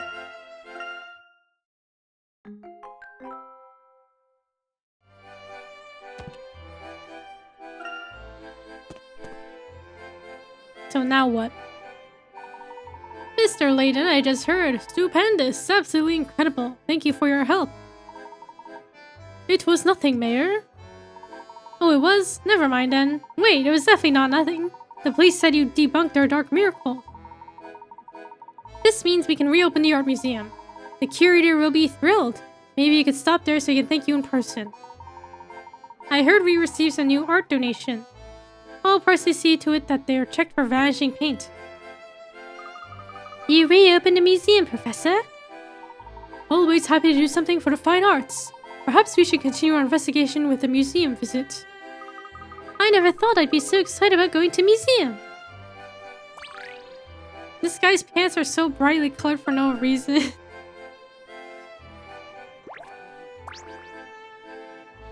He really does have brightly colored pants. I didn't notice. It's a fashion statement. Oh, this is Grosky's fan. Oh, that Inspector Grosky is such a dreamboat. The neon lights of Montador really highlight his pompadour. And his chest hair, it's like a furry hand greeting you from just over his collar. Is that really... Is that so attractive? A furry hand greeting you from just over his collar. His chest hair. Oh, I didn't see you there. I'm Hannah, president of the Grosket. That's my fan club for Inspector Grosky. Care to join? Ah, Hannah, of course. We've met before. And thanks but no thanks, I'm not really much of a joiner. I follow the inspector here, but he seems to be busy doing police work. He's been working around the clock. Sorry you had to come all the way from London for nothing. If you'll excuse us. It's my duty as president to watch Inspector Grosky's every move. Too bad the local police are holding him back. The local police are holding Grosky back? I mean, yes, aha. How long have you been following Grosky around, Hannah? Oh, a while. I was there when the masked gentleman turned those people into horses. That was crazy. I was also there when he turned those people to stone. That was insanity. I know Grosky is moving swiftly to catch the masked gentleman, though. But his legs move swiftly, as does his mouth. We know that much. I heard the police found tracks from some sort of carriage. Next time I see Grosky, I'm going to tell him about the tracks. He worked so hard, he may have not heard about them yet. I also found this photo when I was following the inspector around the other day. I was hoping it'd be a useful clue. Oh, I forgot we clicked on her and we were given a puzzle. Couple at the cafe. The owner of a cafe took a photo of a visiting celebrity couple. Pleased as punch, the owner said he'd put it up somewhere in the cafe. But the resulting photo ended up looking a bit, well, miserable. Where's the best place to put it up without harming the cheerful ambience of the cafe? Oh, and this is a special photo, so you can't cut it up. Like a pillar, column, pillar. Here. Here, on circle. Just wrap it around. Okay, here we go. That was no match for my wits. Well, would you look at that? By wrapping it around the column, the photo is transformed into one depicting an amicable toast. That was quick. I saw it right away. I was like, oh, they have to be able to face each other, but you can't cut it up. Otherwise, I would have said just cut it in the middle and move the pieces.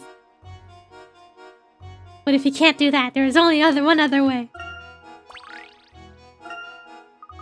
If only life was as simple as a puzzle. What am I doing? I don't have time to mope around. I've got things to do. Inspector Grasky isn't going to follow himself around. Biggest brain. Wait, we got a new shop. Shop level. Explorer's need.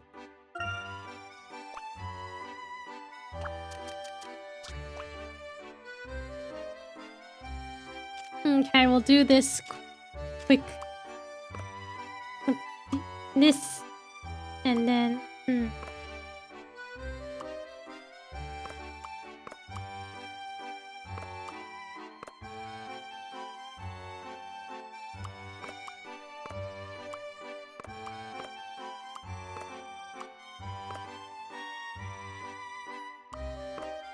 Okay, how about this?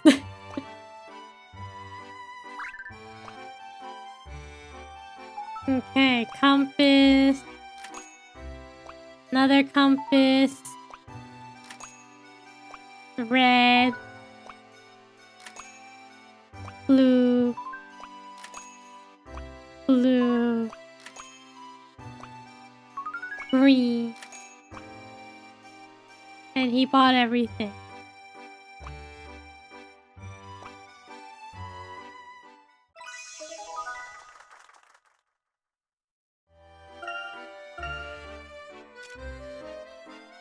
Okay, how about the ocarina? The instrument store, okay.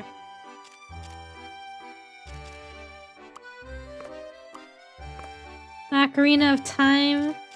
The Ocarina of Crime.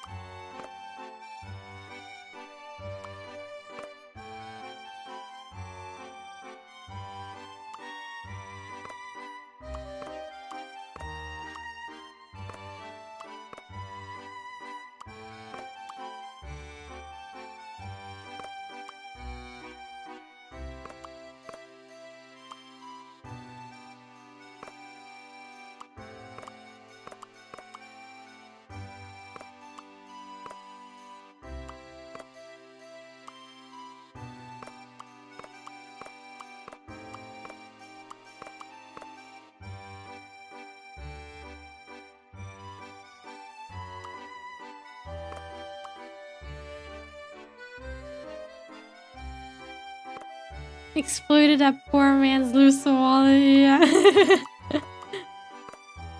He lost everything. And for what?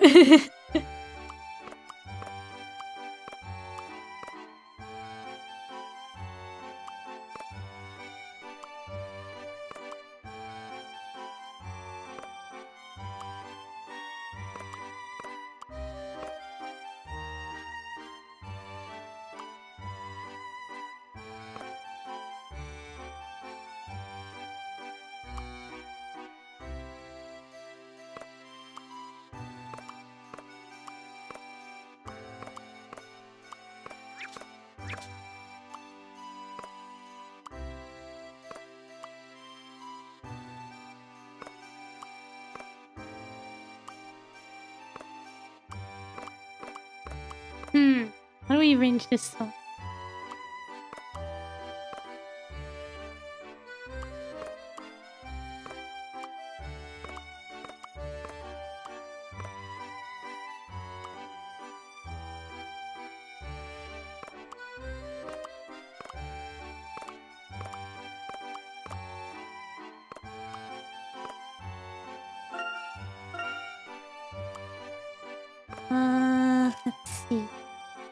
Can you rotate? No. Doesn't seem like it.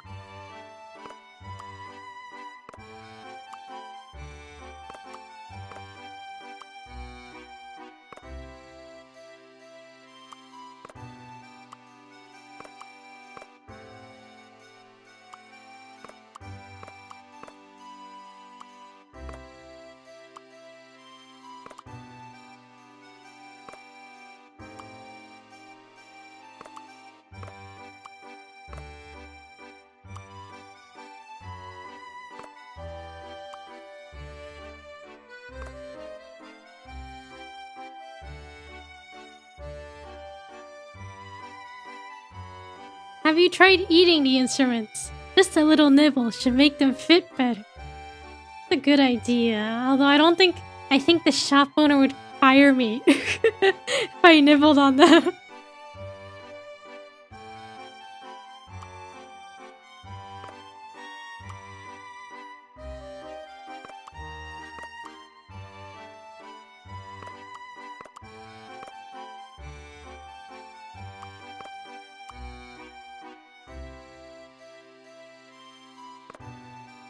Won't know until you try.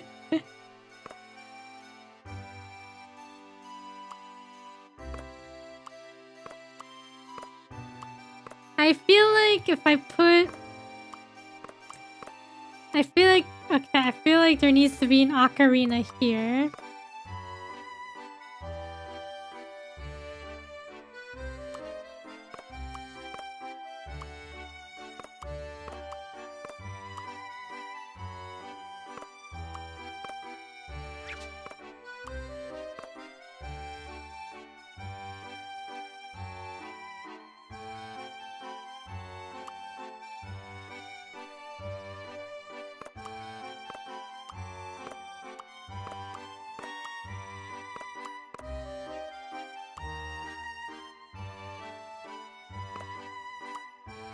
If I put this here,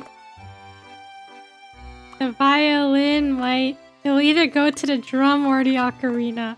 The red one. I feel like that's not gonna work. I wasn't paying attention to the instructions, just saw you run the dude's pockets. What's the goal? So you need to... You have a starting point. And then you need to put adjacent either items of the same color or same type. And try to get like a continuous string. So that when a customer comes, they'll look at one thing, buy it. Oh, this is blue, just like the thing I just bought. And then buy it. Oh, this is the same type of item as the one I just bought. And then so on until they buy everything. I think after the red violin it'll get messed up, but we'll see how it plays out. Okay, purple.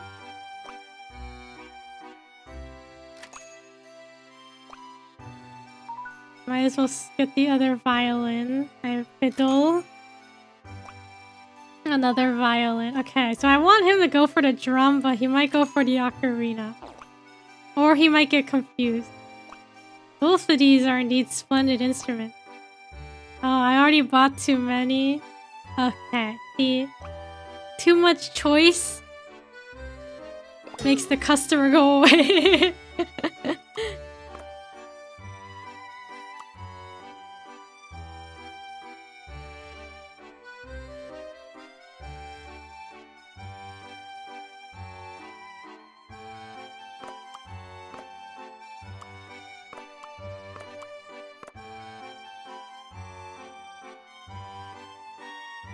I think it has to end with the drum being red.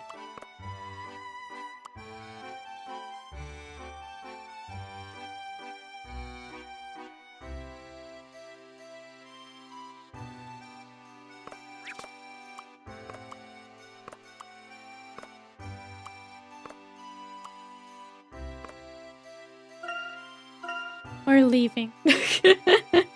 This is taking too long.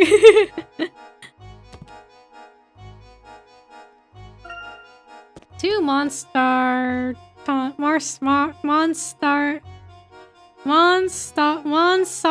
Gallery. Okay. I want to figure it out. Okay. Shop.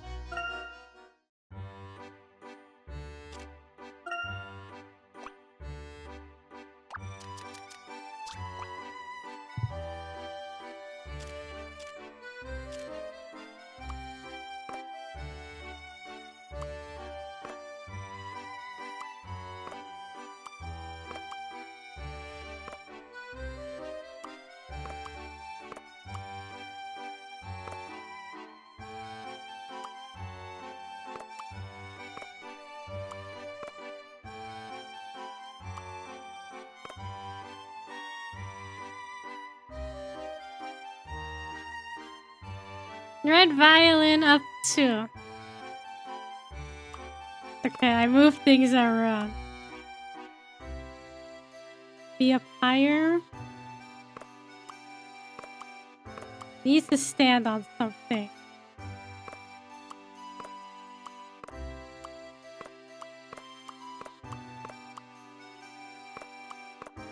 Let me move this. Oh, I can't because the violin's there.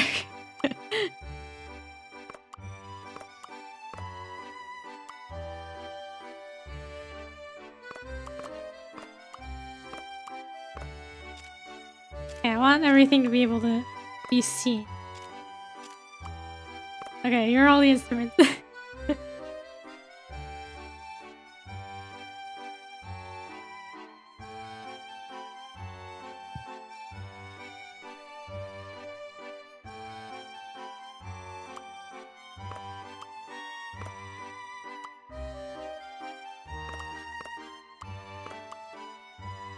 Yellow ocarina next to purple. Okay, then what? Do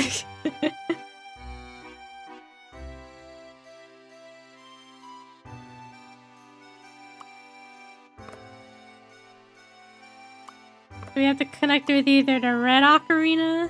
Good question. The red ocarina or the yellow fiddle?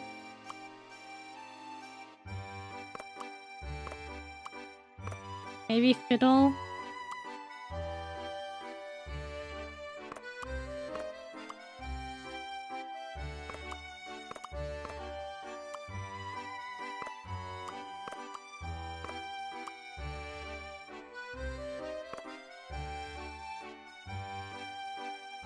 I think the red ocarina has to be right before the drums. Okay. Yeah, I think it has to end on the drums. The red, then ocarina, then drums.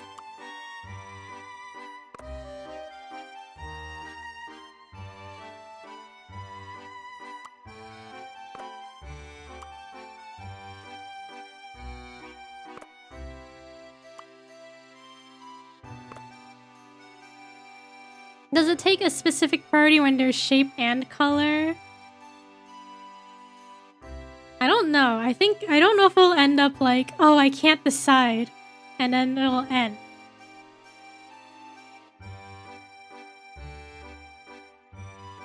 I feel like it has to be one or the other.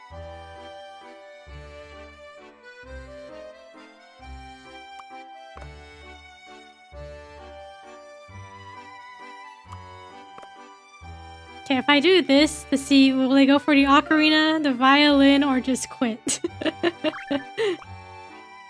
ocarina. Both of these are splendid, but I can't buy anymore. Okay, so it doesn't matter.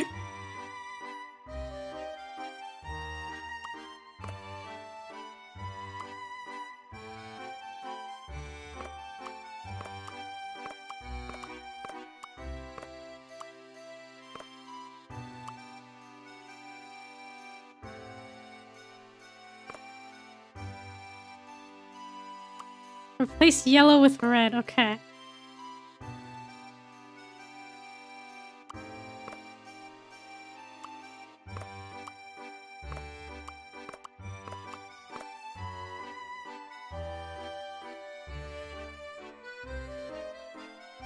Oh wait, I think it has to go... Okay. Purple flute, yellow flute. Anyway, purple, yellow. Yellow violin. Purple violin. Red violin. Red flute and drum.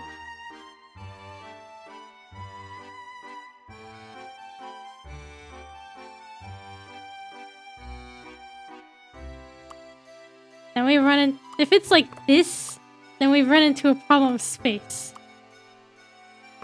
Unless I put something in the wrong spot. Move red violin up. Okay. Oh, okay. Oh wait, I think that works. We'll give it a go.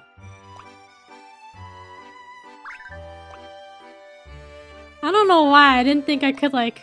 It didn't occur to me to put the violin on top of the ocarina. Okay. Wow, yellow instrument. Aren't instruments expensive? Another violin. I'll just have to buy that.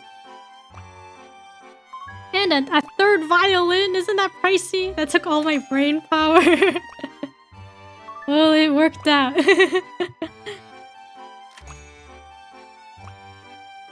Wow, red. Yay! Thank you, Subval. Gosh, I've cleared the shelves, haven't I? It's just that I was so thrilled at the thought of playing all these instruments. Surely they can't be more than $30. The total or each instrument?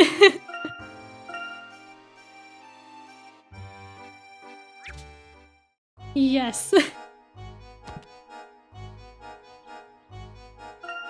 I feel like, I don't know, how much is it? At minimum, it's like a couple $100, isn't it? Probably per instrument. What would the cheapest one be? The drum? Ocarina? Ocarina might be a couple hundred.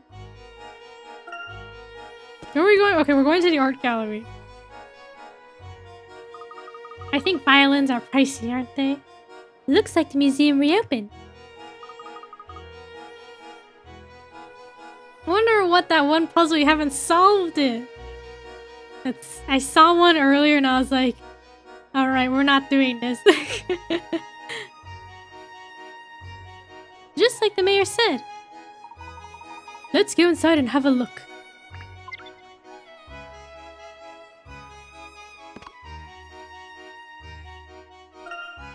Which puzzle was it? What was the puzzle about? Let me see if I can find it. Oh, the donut one. I'm sure I can get it, but I was just like, I don't want to deal with this right now. Then the gallery plaza. It's about picking the right donuts. But we'll go back to it later. Wow, we're at the museum. Ah, it's a fine museum. Fine? I'd say it's magnificent.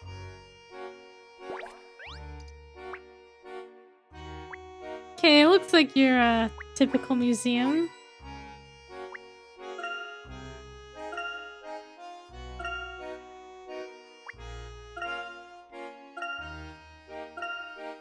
I haven't been to a museum in a little bit. Maybe I should go to one.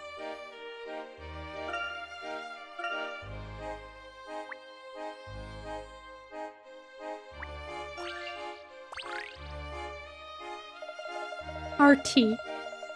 It's so nice to be able to share our gift of art with the people again. Thank you so much for your help. I'm Artie, the director here. Mayor Bilson told me about your work with the task force. It was my pleasure. Might I ask you a few questions about the incident here? Of course, but I've already told the police everything I know. So I can assure you that we'll be inspecting any anonymous donations much more thoroughly from now on. Like, I feel like even when you get donations at a museum, it still takes like months to like curate and plan and figure out when to put them up. Usually it's not the same day. Like what happened here. I don't imagine the masked gentleman will be making any more donations here. I certainly hope not. We did find a nice puzzle among the donated paintings here. Piku never misses a puzzle, and I swear I'm not held at gunpoint, yeah! Right? Toppings up. A renowned but clumsy chef prepared this mouth-watering margarita pizza and cut it into 8 slices. Unfortunately, he somehow managed to flip over all but one of them in the process. He's trying to flip his best to flip the slices back up, but the cheese is spread so thickly that every time he flips one, the adjacent slices turn over with it. Can you find a way to flip the slices so they all face the right way up? Have you played this game before or no? I have, when it came out. So it's been a while. I forget what year this came out in, but I played it when it released. So it's been long enough that I don't remember the puzzles, but I do remember parts of the plot.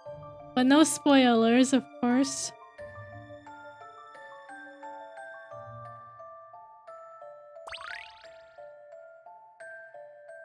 This is one of the 4 Layton games I grew up with. What are the other ones? Okay, we gotta flip the pizza.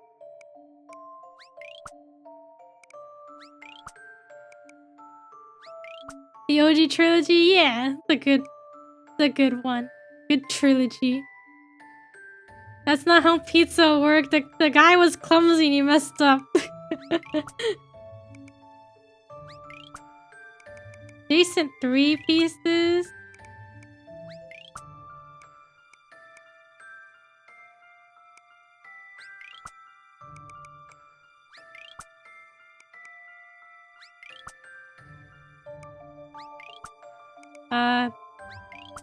Pizza.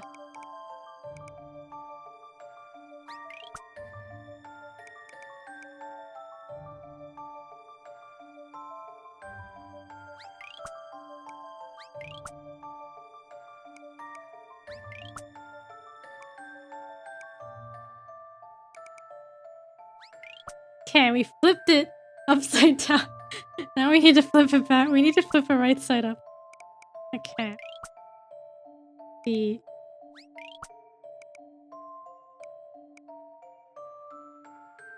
left beef none pizza. Close enough. Yeah, I mean if you just take the plate it's on and like flip it onto another plate, it would have been fixed, right?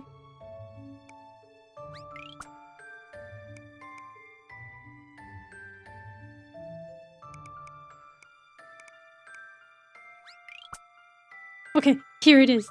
This is what we want. I believe I have this one. You know, wouldn't it have gotten like all the toppings fallen off by now? An excellent puzzle. Or it just got flat from flipping it so much?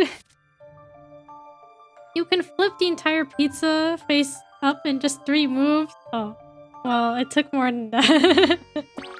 Our pizza's probably flat and cold. Oh, you really are something else. Detective Bloom said you were a puzzle master. Thank you again. We couldn't have reopened the museum without your help. And Mr. Ladore's help, of course. Henry? The Board of Puzzleology has decided to not rescind your diploma. Oh, phew. Yes, that's right. He kindly donated several replacements for the confiscated pieces. We're storing them in our warehouse with some other pieces generously donated by Mr. Ladore, just until we inspect them. I guess when you're the richest guy in town, you can replenish the museum pretty easily. I suppose you're right, Luke. Mr. Ladore is a valued patron. If you have other questions, Madame Lapushka in the Merchant District may be able to help you. I'm not one for gossip, but she has lived here quite a while. She knows everything about everyone, and she loves to talk. Yes, thank you, Artie. Let's pay her a visit, shall we? Ark, thank you for the stretch. Thank you for the pasta check. No shrimping. No shrimping allowed in chat. And thank you for the hydrate. I guess this is all we get to see of the museum. Oh, we get to zoom in.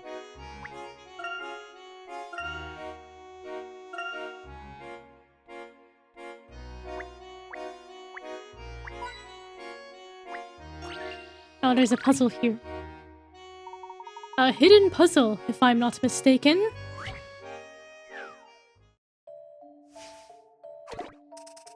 Okay, it's one of those move the object. Museum has received a letter from a mysterious art theft. It reads, "Your precious queen is all mine."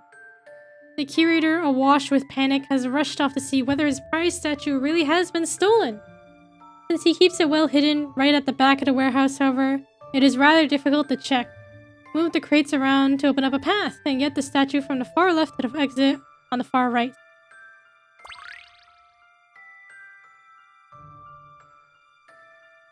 One day, I would like to make a museum and it's just going to be my artwork, but only my oil pastels. Because I'm bad at those, just to see how many people would come, even if the art wasn't technically sound. That'd be fun. You never know, someone might come and look at it and be like, "Oh, what a magnificent piece of art."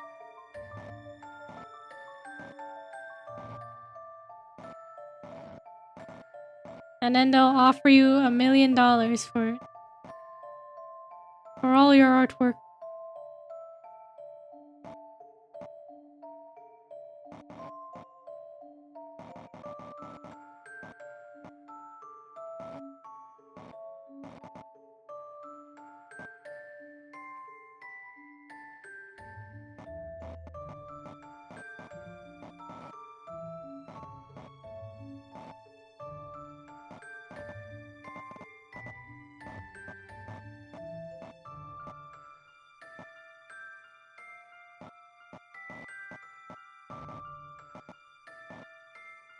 Don't worry, bad art is the most expensive art. One time someone managed to sell nothing for a bunch of money. Nothing. Nothing at all.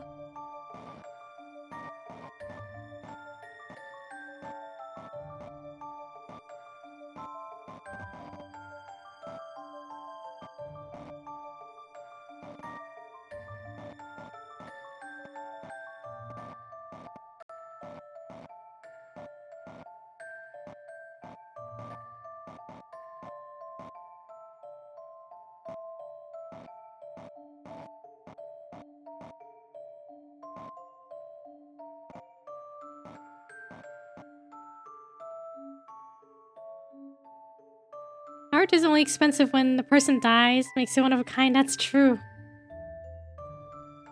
I remember that there was actually a lawsuit about that, but they settled out of court. Oh, that's interesting.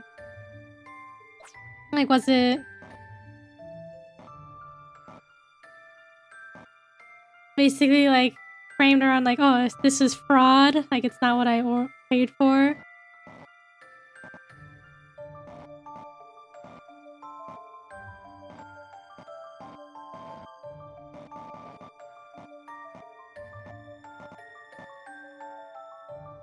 There was also the banana duct tape to the canvas. Yeah, I remember that one.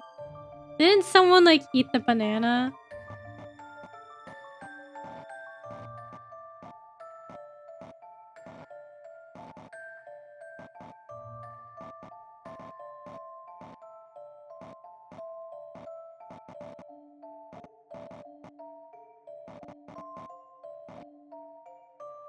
Replace the banana, no one will ever know.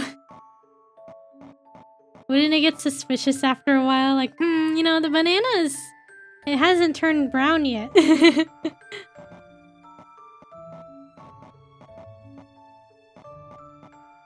Get the statue. Wow, this is taking forever.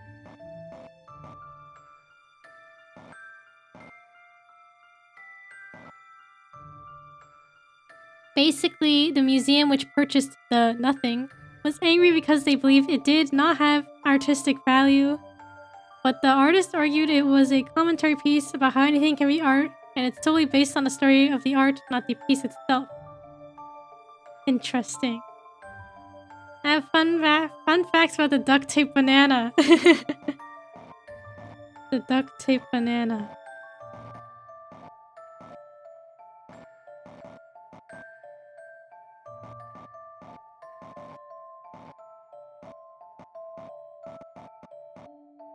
Bestow upon us the banana fun facts.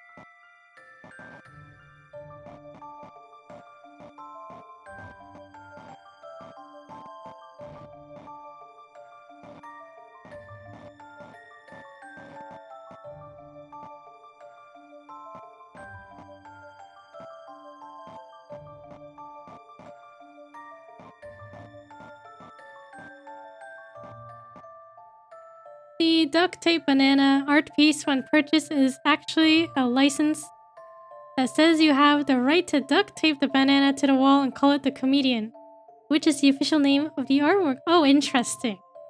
So if you buy the license, then you can display it.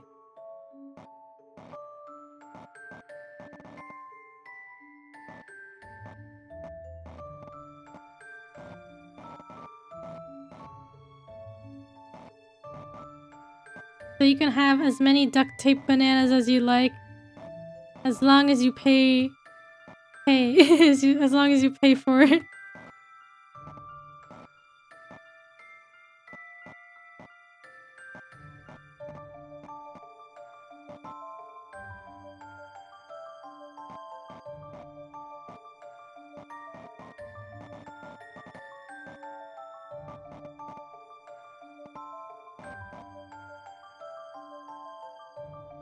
Basically, anyone can duct tape it, but only one person can call it comedian because it falls under the category of conceptual artwork. Interesting.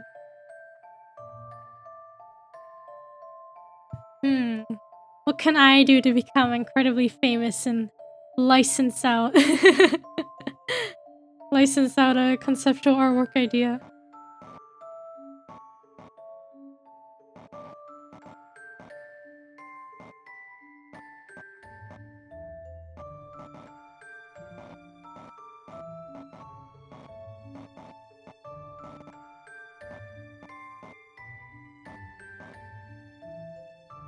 Paint something using paint in a super soaker.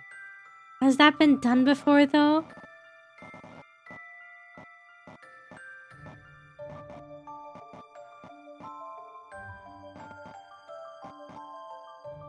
You know, I don't think this I don't think this statue is ever coming out of here. Need to move.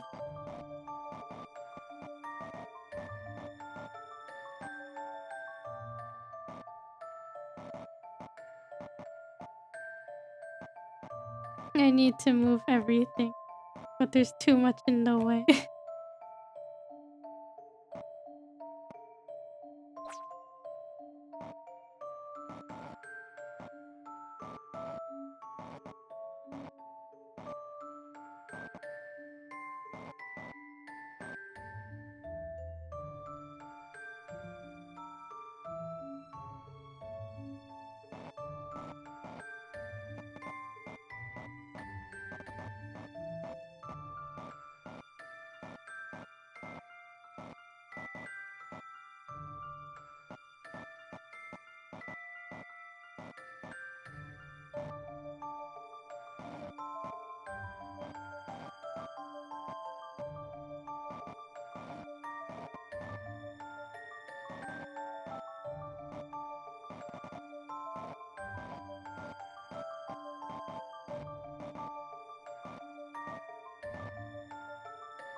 I feel like we're making progress. Okay. Now I need to get this down.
You can do this fairly easily by claiming to have created an artwork in the image of a map given to you in a vision from your ancestors of treasure.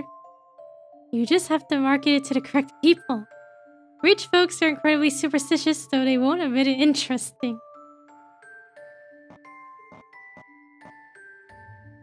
This here map given to you given to me in a vision from my ancestor. It's 100% real. Don't question it.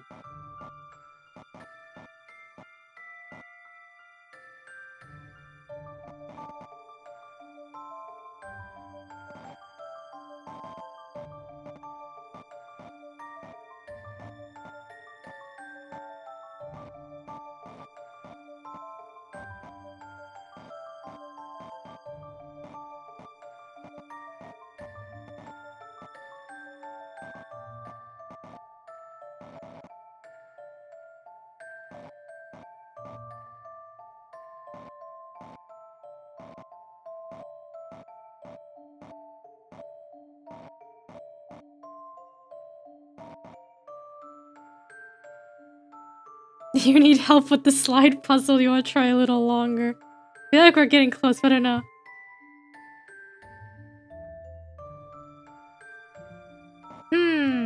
I don't mind having some help. I was gonna brute force it.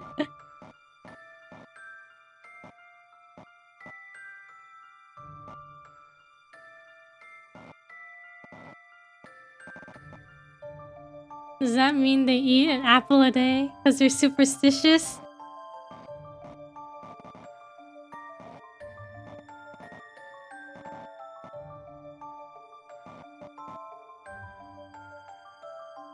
Just space-wise, you'll likely need to get the two L pieces fitted to each other. I suppose that's true.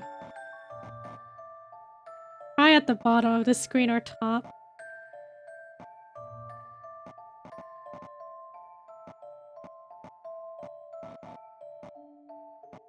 Moving them those another. Gonna be a whole problem in itself.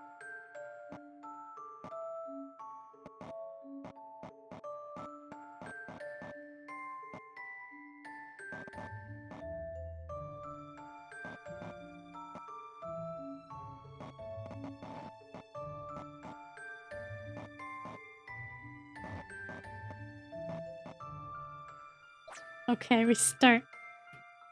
Okay, step 1, get the L pieces together. Somehow.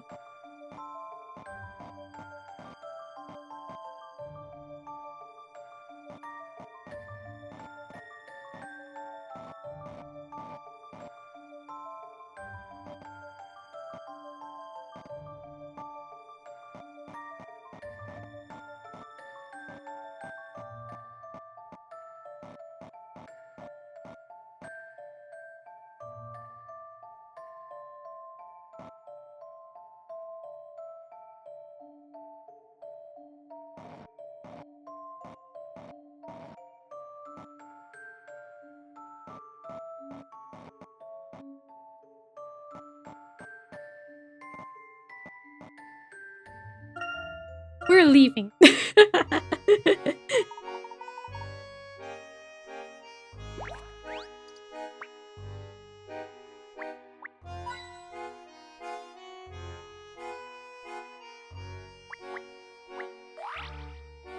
Glossy scarf. Tricky blocks indeed.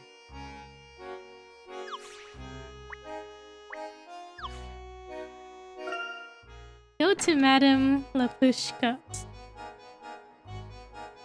that this way? Or is it the other way? The Board of Puzzleology has declared an emergency week. No! Layton said we'll come back to it later.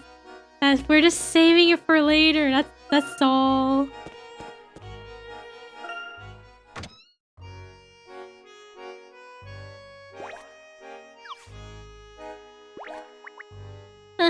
Sure. You know, darling, it's never too early to start thinking about your next costume party or your next outfit. Sorry, Madame Lapushka, but we're here on business.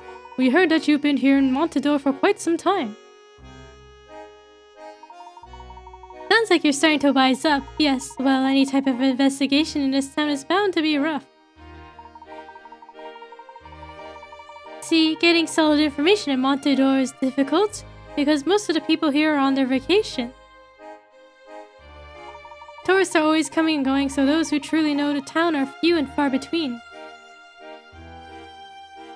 Going to eat the 6.2 million USD banana. Hungry. That is a good point, and the reason why we're here. Yes, that's why I said it. I have a question about the local police. Now, darling, information doesn't grow on trees. You need to solve this puzzle first.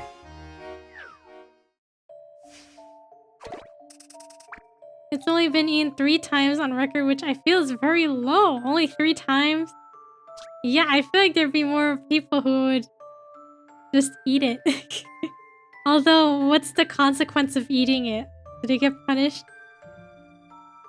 6 ladies have just finished playing a tennis tournament in a round-robin style. Each one played all the others once.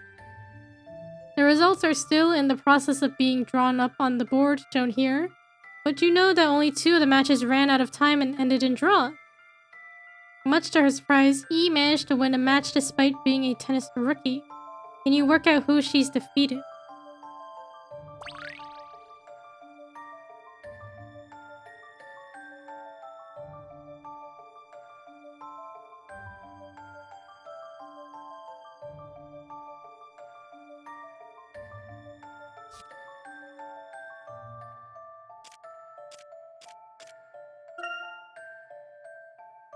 Okay, so the banana is just replaced, much like what happens when the banana starts to rot. But I don't know what happened to the museum visitors who ate it. Yeah, like, are they just escorted out? They're just like, alright, you need to leave.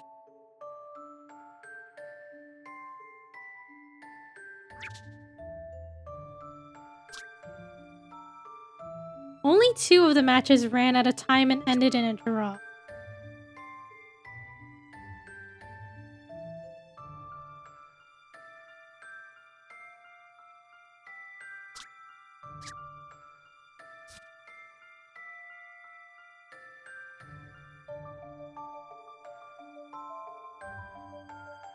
They were never seen again. They ate the banana. Was it worth it? I don't know. They were never seen again.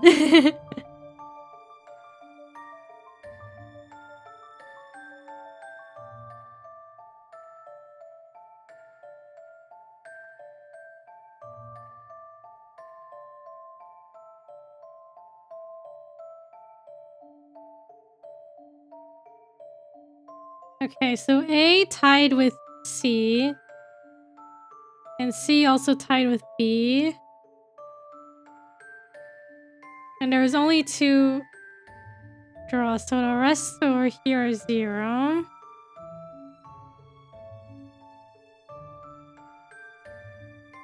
Okay, so if A... E only won once. 4... Wait, no, 3... Wait, no, it is 4, right? 4. What if I stick a ravioli to the wall with a push pin? You gotta talk to the right crowd of people. Be like, this is my artistic vision. And then maybe you'll become famous.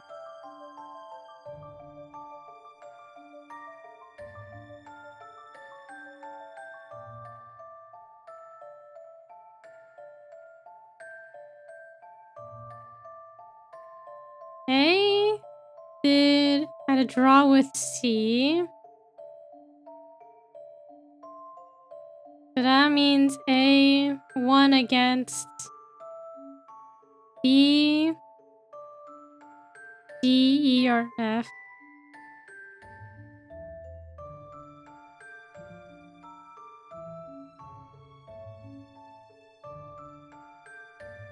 I'm gonna forget everything. Hey. E, D, E, or F. I'm quite the fan of the comedian concept because only 3 certificates of authenticity exists and each come with a 14-page document with explanation on how to display it. I think the creator is laughing at their own joke. 14 pages? Like, I wonder how in-depth that goes. Does it have to be like, oh, the paint color, the background, the lighting?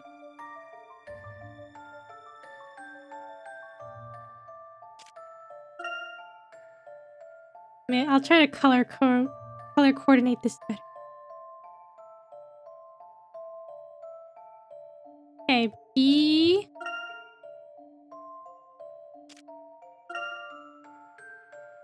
B tied with C. And won 4 times.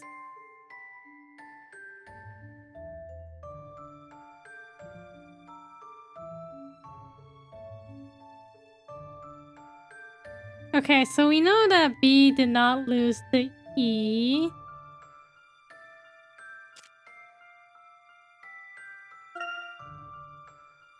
C tied twice. Lost to 1 person. But won against 2. Wait, let's say C won against D and E, but maybe... Wait, lost against F? This is too confusing. D won against 3 people.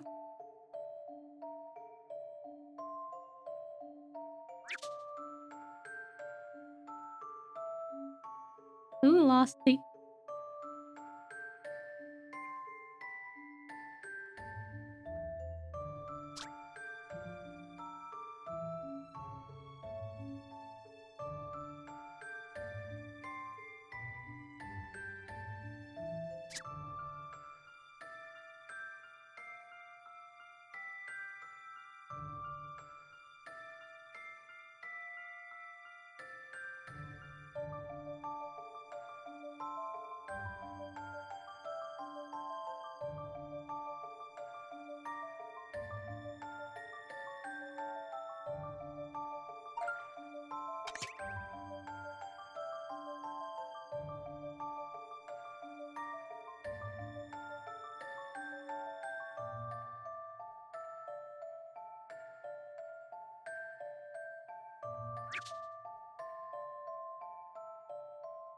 Today is so exciting. Got to use my contemporary art knowledge and my clown knowledge.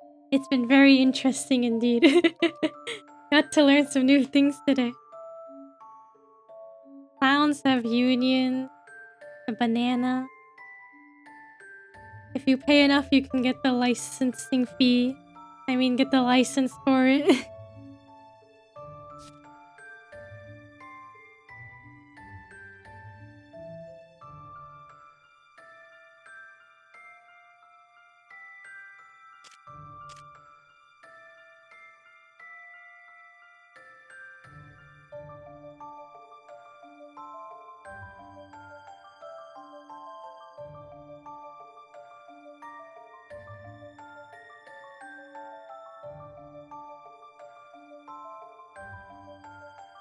I don't know how to determine F's score.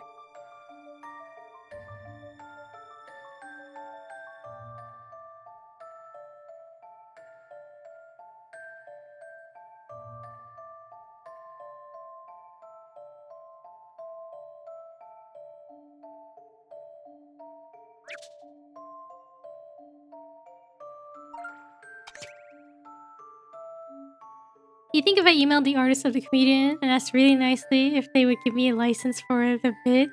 Perhaps. But do you think other people have asked too?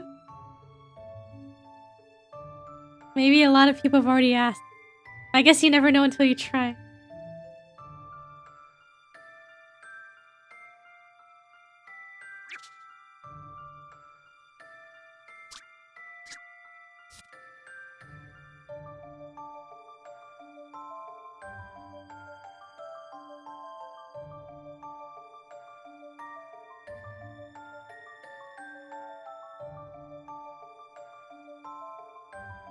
Okay, so there's 30 matches. Is that right?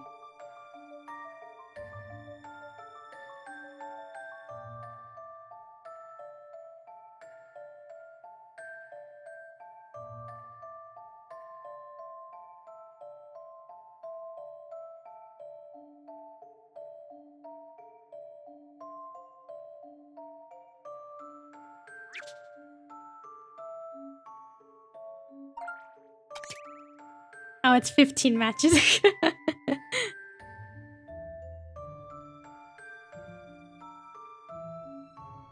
F didn't win any matches at all.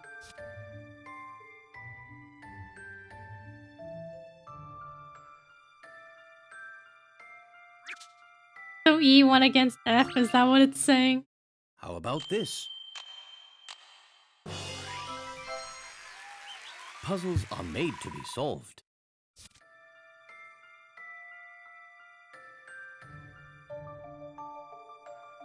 F lost all her matches. Oh no, I couldn't wrap my head around that one.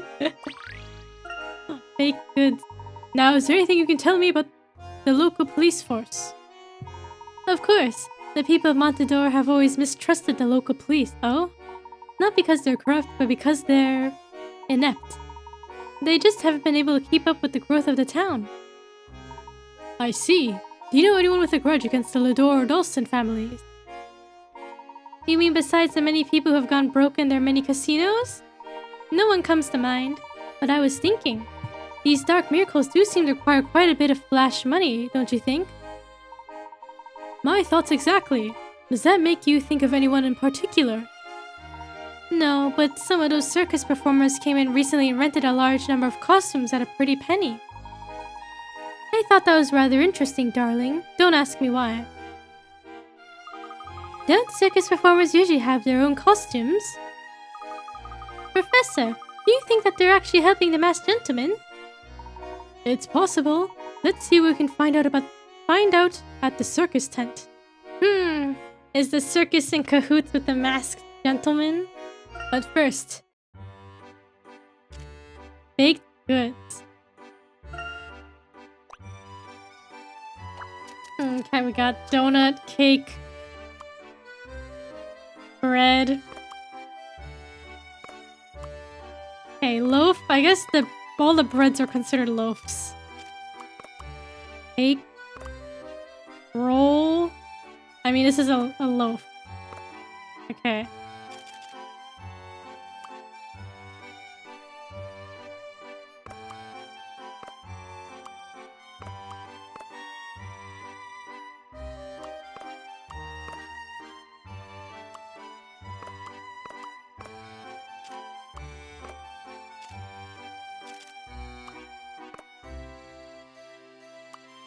White cake, yellow bread.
I would not trust green baguettes, you know? I don't think I trust it either. You ever see those like rainbow bagels? I remember seeing one at the grocery store. There was like rainbow, and I was like, why would I want the spirulina baguette? All natural spirulina dyed loaf.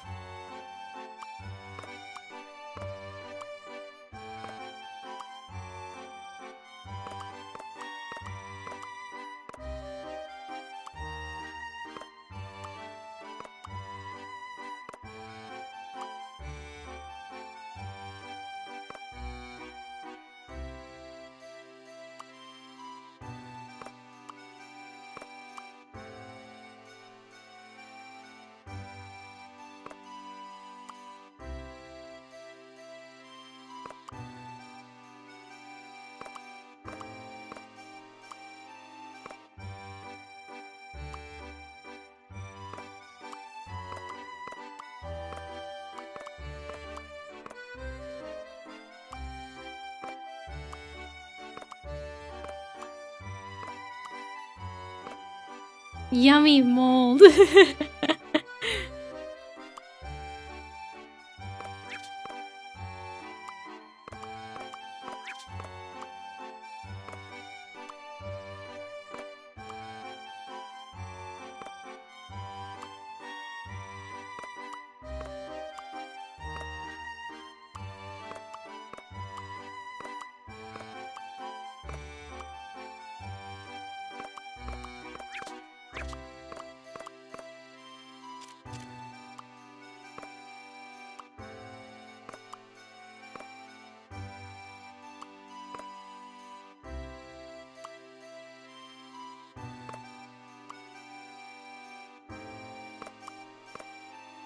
This one feels tricky. Maybe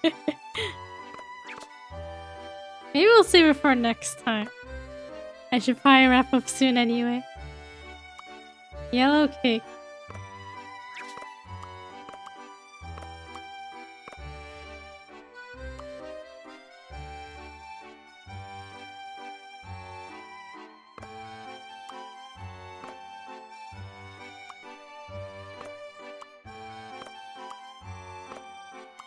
How am I supposed to fit everything here anyway?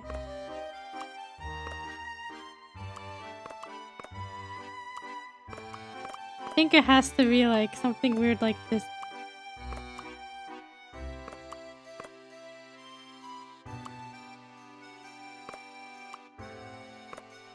You can always offset the baguettes a little. Offset the baguettes.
I feel like we're maybe getting somewhere, but maybe not yet.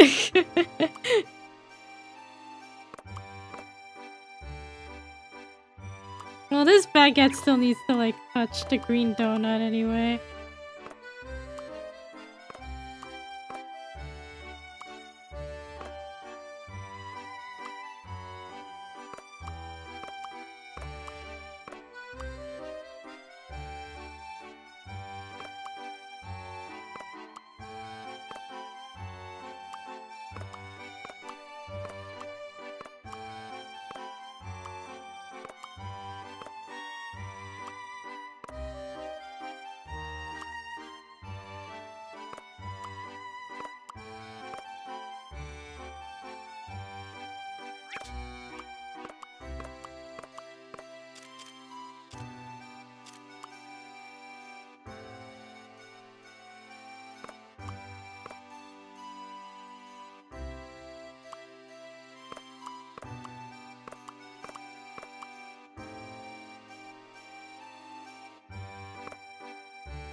Maybe we'll do this next time.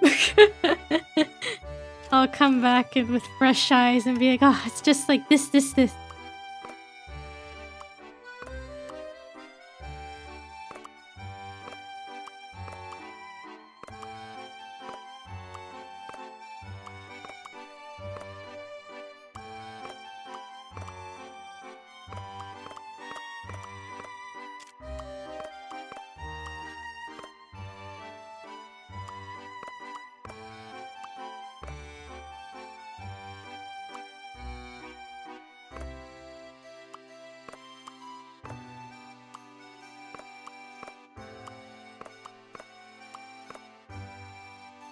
Okay, we're leaving.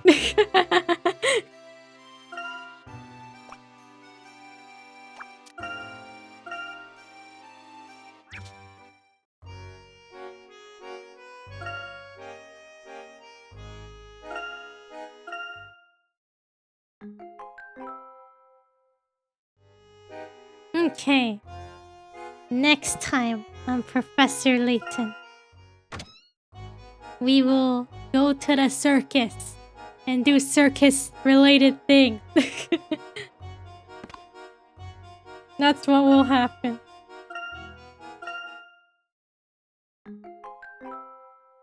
Iku cha-cha. Cha-cha. It took 17 minutes to get to the first save point. That's what I learned, making the cha save.